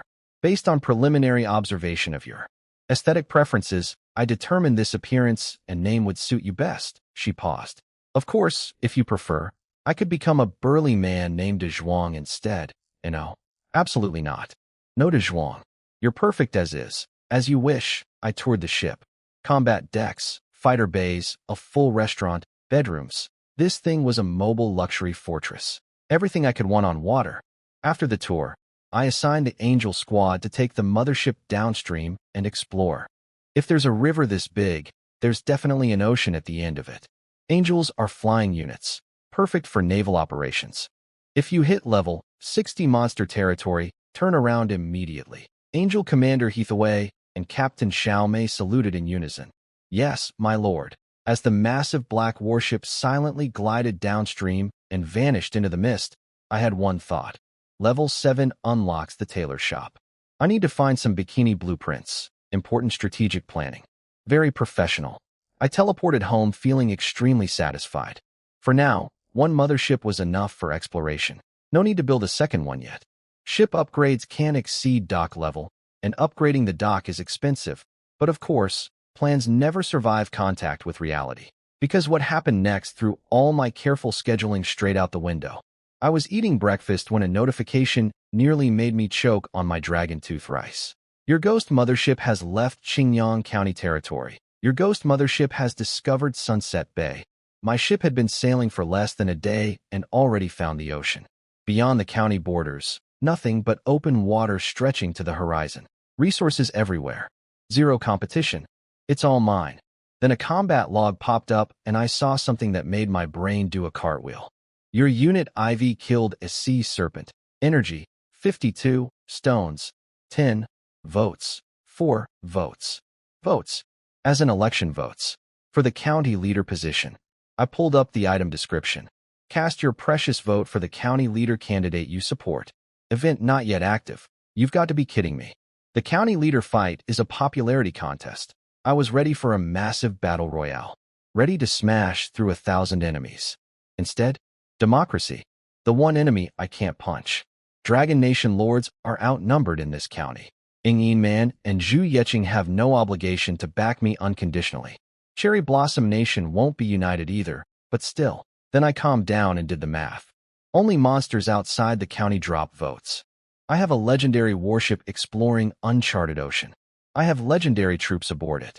I have boosted drop rates from my territory's dragon vein. And the election is at least 10 days away. While everyone else is still figuring out how to reach the ocean, I'm already farming it. Higher level monsters drop more votes. Every 5 levels adds 1 extra vote per kill. With my luck bonuses stacking on top, I'll be printing ballots like a corrupt politician. Worst case, I just vote for myself 100,000 times. I immediately started building a second ghost mothership and recruiting more angels. Dumped 2.1 million energy into leveling fresh angel recruits to 20. Because nothing says democracy like a fleet of invisible warships harvesting votes from the open sea. I miss the good old days when I slaughtered 10,000 cherry blossom soldiers for energy. Speaking of Cherry Blossom Nation, my embedded spy, Takahashi Mitsuki, pinged me with exciting news. The Cherry Blossom military was planning a night raid on my territory. Their commander, Shinba Yuichi, had assembled 20 squads of epic troops, 100 squads of outstanding troops, all level 25, and 40 Shikigami lords from their Special Forces division. Shikigami lords. Let me explain these psychopaths. They're Cherry Blossom Nation's most extreme lord class, invented by their divine Emperor Su Fu, who, fun fact, was originally a Chinese guy named Su Fu who ran away from the first emperor centuries ago. Apparently, he made a deal with evil spirits because he was scared of Qin Shi Huang. Relatable, honestly. How do Shikigami lords work? They murder their own heroes, soldiers, and farmers, everyone they've built bonds with, harvesting the grief, blood, and resentment to summon demons from the spirit world. The closer the relationship, the stronger the demon. If you kill your own parents, instant God mode. These people slaughter their best friends for a power-up. Makes bloodlords look like pacifists. So 40 of these maniacs were coming for me tonight, each one sacrificing their entire population to fuse with evil spirit dogs and become 4-meter-tall human canine abominations. Shinba told Takahashi, "We'll use your anywhere door to teleport directly into Jiang Chen's territory." With this force, he's dead. Takahashi pretended to be concerned. Are you sure this is enough? Jiang Chen might have hidden cards. Shinba consulted his military headquarters and came back. They've approved 40 Shikigami lords. That's our entire reserve in Qingyang County. Takahashi relayed everything to me instantly. My reaction? Ha ha ha ha. Perfect. I was just complaining about not having enough energy. And now 40 walking energy piñatas, each worth at least 1 million energy points, were voluntarily marching into my living room. This isn't a raid. This is delivery service. Takahashi was grinning through the screen. Let's catch every last cherry blossom dog, deep in some random cherry blossom territory. One of these lunatics was in the middle of his transformation ritual. He'd already butchered every single person in his base. Heroes who trusted him, soldiers who followed him, farmers who fed him. Hundreds of people who called him Lord, staring at him with wide eyes as he cut them down one by one. Their blood formed a summoning circle. A massive demon dog clawed its way out, swallowed all the floating resentment, then merged with the young lord. He grew to 4 meters tall, sprouted claws and fangs, his spine arching into a canine hump. A human-shaped hellhound. Such power, he growled, still partially sane. If only we'd had more time to reach full form. Then he stepped through the teleport gate, walking straight into my territory, where 12 legendary dragons, 2 legendary heroes, An army of epic troops, 20 RPG dwarves, and 10 Wrath of Heaven towers were waiting. I almost felt bad. Almost. The Cherry Blossom Nation assembled their dream team to assassinate me. Dozens of warlords, thousands of high-level troops, flying dragons, griffins, and 40 Shikigami lords, their ultimate weapon. The whole operation was led by Shinba Yuichi and some military brat named Koizumi Shiro. These Shikigami lords, by the way, absolute maniacs. Each one of them had just finished butchering every single person in their territory. Heroes who trusted them, soldiers who followed them, farmers who fed them, to summon evil spirit dogs and fuse with them. Turned themselves into 4-meter-tall human canine abominations. The strongest ones were comparable to 1-star legendary units. Their entire Cherry Blossom military reserve for Qingyang County. All 40, coming for little old me. They gathered in Shinba's territory, did their final checks, confirmed everything looks clear through life detection scans within 30 kilometers of the target zone. Very professional. Very thorough. Then they stepped through the teleport gate into Takahashi Mitsuki's territory. My spy's territory. Shinba greeted her warmly. Koizumi got poetic. Who would have thought this peaceful land would soon become a bloody battlefield? Sir, you have no idea how right you are. Just not the way you think. Takahashi smiled sweetly. Is everyone through? Everyone's here. Begin the operation. Takahashi closed the teleport gate behind them. Then she ripped open a silent scroll, blocks all communication in the area. Shinba blinked. Isn't it a bit early for that? The real battlefield is Jiangqin's territory. Takahashi clapped her hands with pure joy. Ha! This is the battlefield. Koizumi's survival instincts kicked in. He ran for the teleport gate. Already closed. He spun around. What are you doing? For massive anywhere doors opened on all 4 sides of the territory simultaneously. Angels, dragons, mountain kings, crystal maidens, and troops that radiated power even at a glance, pouring out from every direction. Shinba went white. Dragons? Angels? He has these. Koizumi screamed at Takahashi. You traitor! Do you know what the Empire will do to your family? Takahashi threw her head back and yelled, For Dragon Nation. Dying for Dragon Nation is the greatest honor of the Takahashi family. Anyone who disagrees deserves to die. Shinba was shaking. She's insane. Absolutely insane. Koizumi, being a military man, wasted no time on emotions. He drew his katana, beheaded Takahashi in one strike, then pointed his bloody sword forward. He only has 1 squad of angels and 1 squad of dragons. We outnumber him. Shikigami lords, attack. Then Koizumi, trying to be smart, told Shinba to seal the space so I couldn't call for backup or escape. Shinba used a space seal scroll. Nice work, Koizumi praised. Haha, Jiangchun is just a lucky commoner peasant, Shinba laughed. He has no idea how powerful Shikigami lords are. Both of them stood there, arms crossed, waiting for their 40 elite fusion warriors to demolish my troops. Then they watched.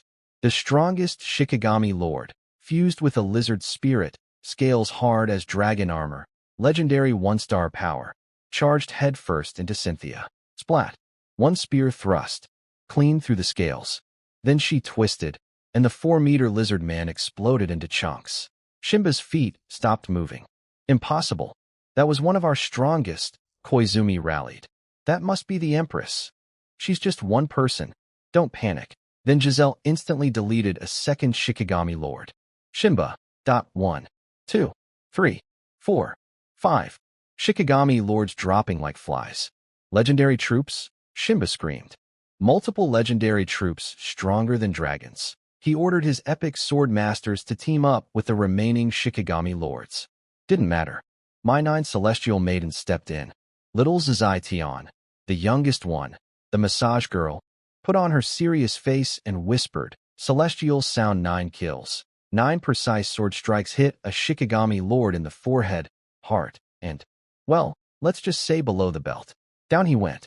My true disciples weren't as flashy as the goddess warriors, but their flowing, precise swordsmanship was surgically lethal. Each one was basically equal to a regular Shikigami lord with all their buffs active. Meanwhile, I was floating on Dragon 9s back a few hundred meters above the battlefield. I had a space seal scroll ready to use, but Shinba used his first.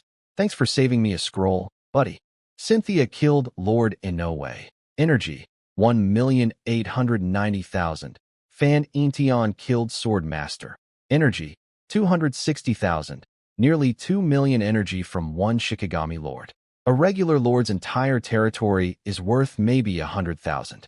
But these idiots killed all their own people and absorbed the power, concentrating it into one convenient, killable package. They're basically energy juice boxes. Concentrated, portable, and delicious. All three of my heroes were with me in the sky. The Empress yawned. I got dragged out of bed at midnight because of a powerful enemy invasion. She watched another Shikigami Lord get skewered below. This is it. Lihani, my newest hero, stood quietly beside me, her sword resting against her shoulder, watching the carnage with mild interest. Angel Yin hovered on my other side, arms crossed, looking bored. I smiled at them. Don't worry, ladies. I have another assignment for you after this. Below us, the slaughter continued. 40 walking energy piñatas, and my girls were having a party. I love it when the enemy delivers. The battle lasted about 10 minutes. That's it. 10 minutes for the Cherry Blossom Nation's entire county reserve, their pride and joy, to be turned into a pile of loot notifications. The Empress was yawning the whole time. I got dragged out of bed for this. She was also annoyed that people keep mistaking goddess warriors for her. Why does everyone think every strong woman is me? Because you're famous, she gave me one of those looks. The kind that's way too flirtatious for a battlefield. Ever since her affection hit 99, she's been getting dangerous. In a good way. In a very distracting way. Anyway, by the end, every Shikigami Lord was dead. Every Sword Master was dead. Every single troop unit was dead. And standing in the middle of the carnage, a few dozen Cherry Blossom Lords, completely alone, surrounded by my army. I floated down on Dragon 9's back and smiled. Welcome to Dragon Deep Town. Hope you enjoyed the welcome party. Shinba immediately dropped to his knees and held up his katana. Jiangchun, your strength has earned my deepest respect. I wish to serve you. Koizumi screamed at him. Traitor, then I said. Impressive resolve. A true warrior. Kill him, Koizumi. Wait. He hit the ground even faster than Shinba did. My grandfather is General Koizumi. If you kill me, dude, you're on your knees threatening me. That's a new one. I ignored both of them and picked 3 random Cherry Blossom Lords. Take these 3 back to base. I want to interrogate them separately. The remaining lords thought I was actually going to question them. They cooperated. Didn't resist. Just waited their turn like they were at the DMV. Here's what actually happened. I walked the first 3 through my anywhere door, straight into my territory, and, flash, my mind control tower zapped them.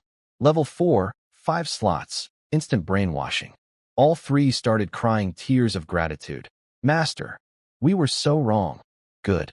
Transfer all your money, equipment, blueprints, and food to me. Yes, master.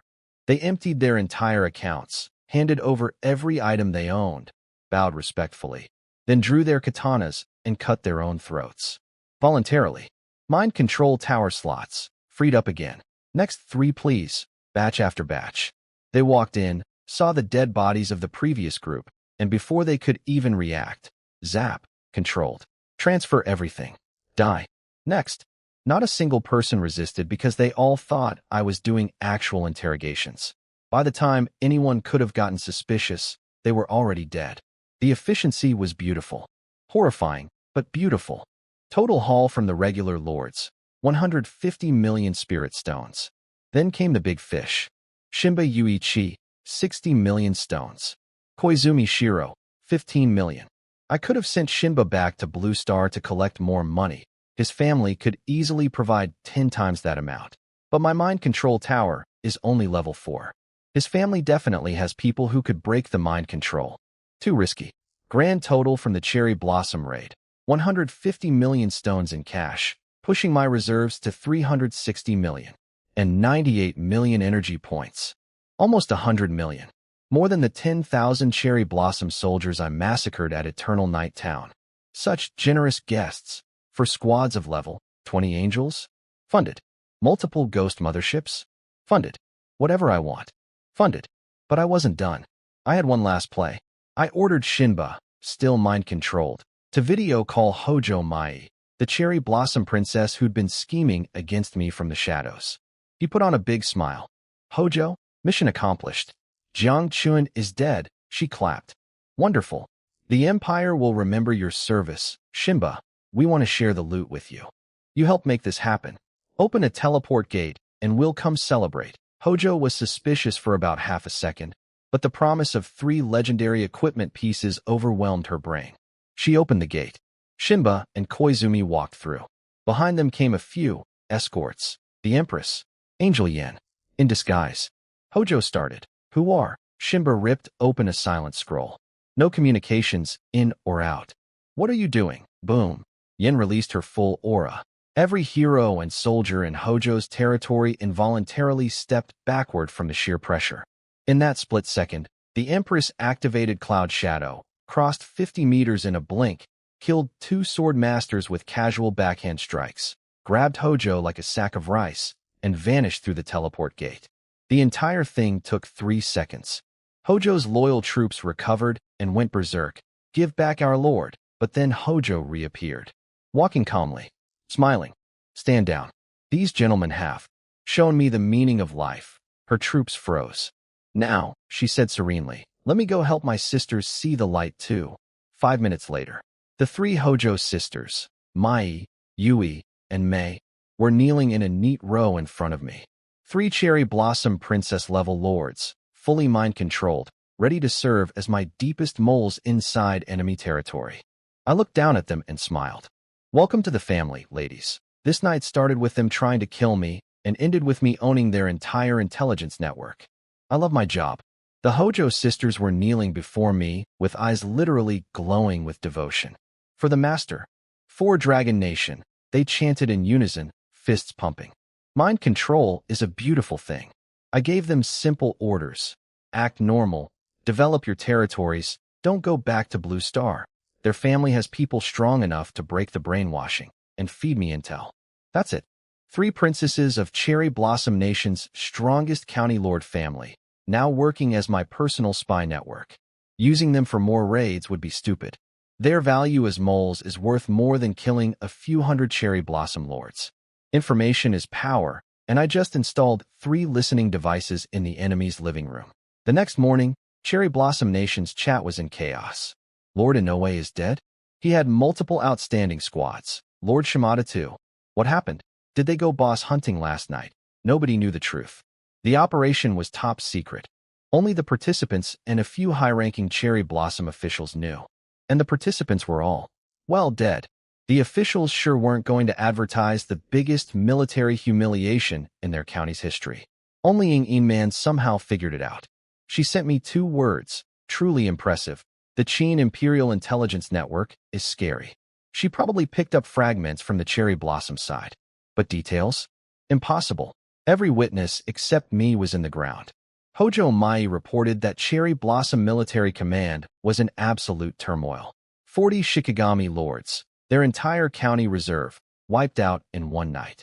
They had no idea what happened inside Dragon Deep Town. Was it a trap? Was Takahashi a traitor from the start? How much did it cost Jiang Chen to win? Dragon Deep Town is like a bottomless pit, Mai said admiringly. Everything that goes in never comes out. Best part? They were too scared to try anything else before the county election. My reputation as an unknowable threat was doing the defense work for me. I could finally focus on what mattered. The ocean, the election, and the important stuff.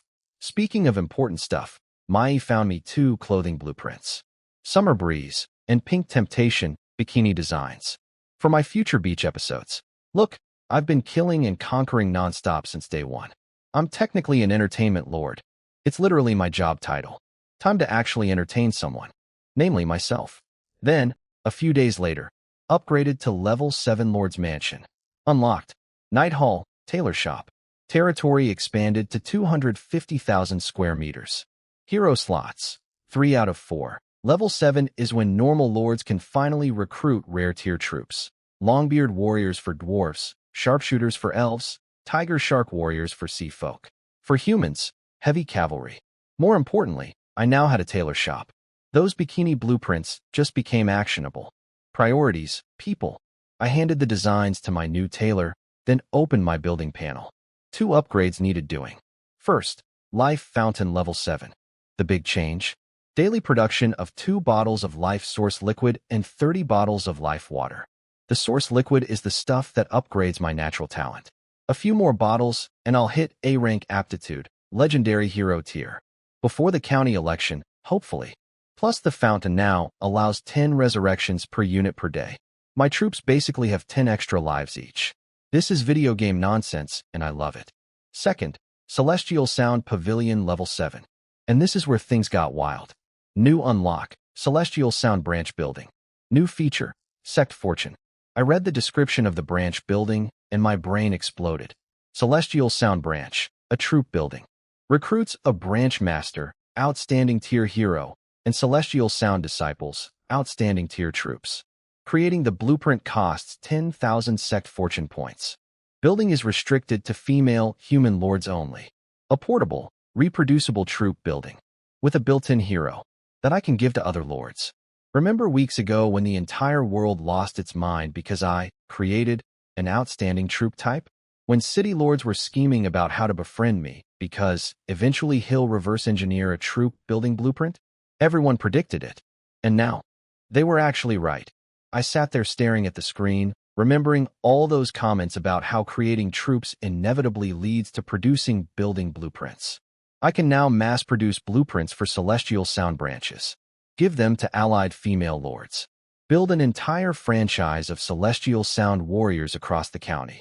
Every branch comes with its own hero and unlimited outstanding troop recruitment. This isn't a military upgrade. This is a business model. Celestial Sound Pavilion, now franchising.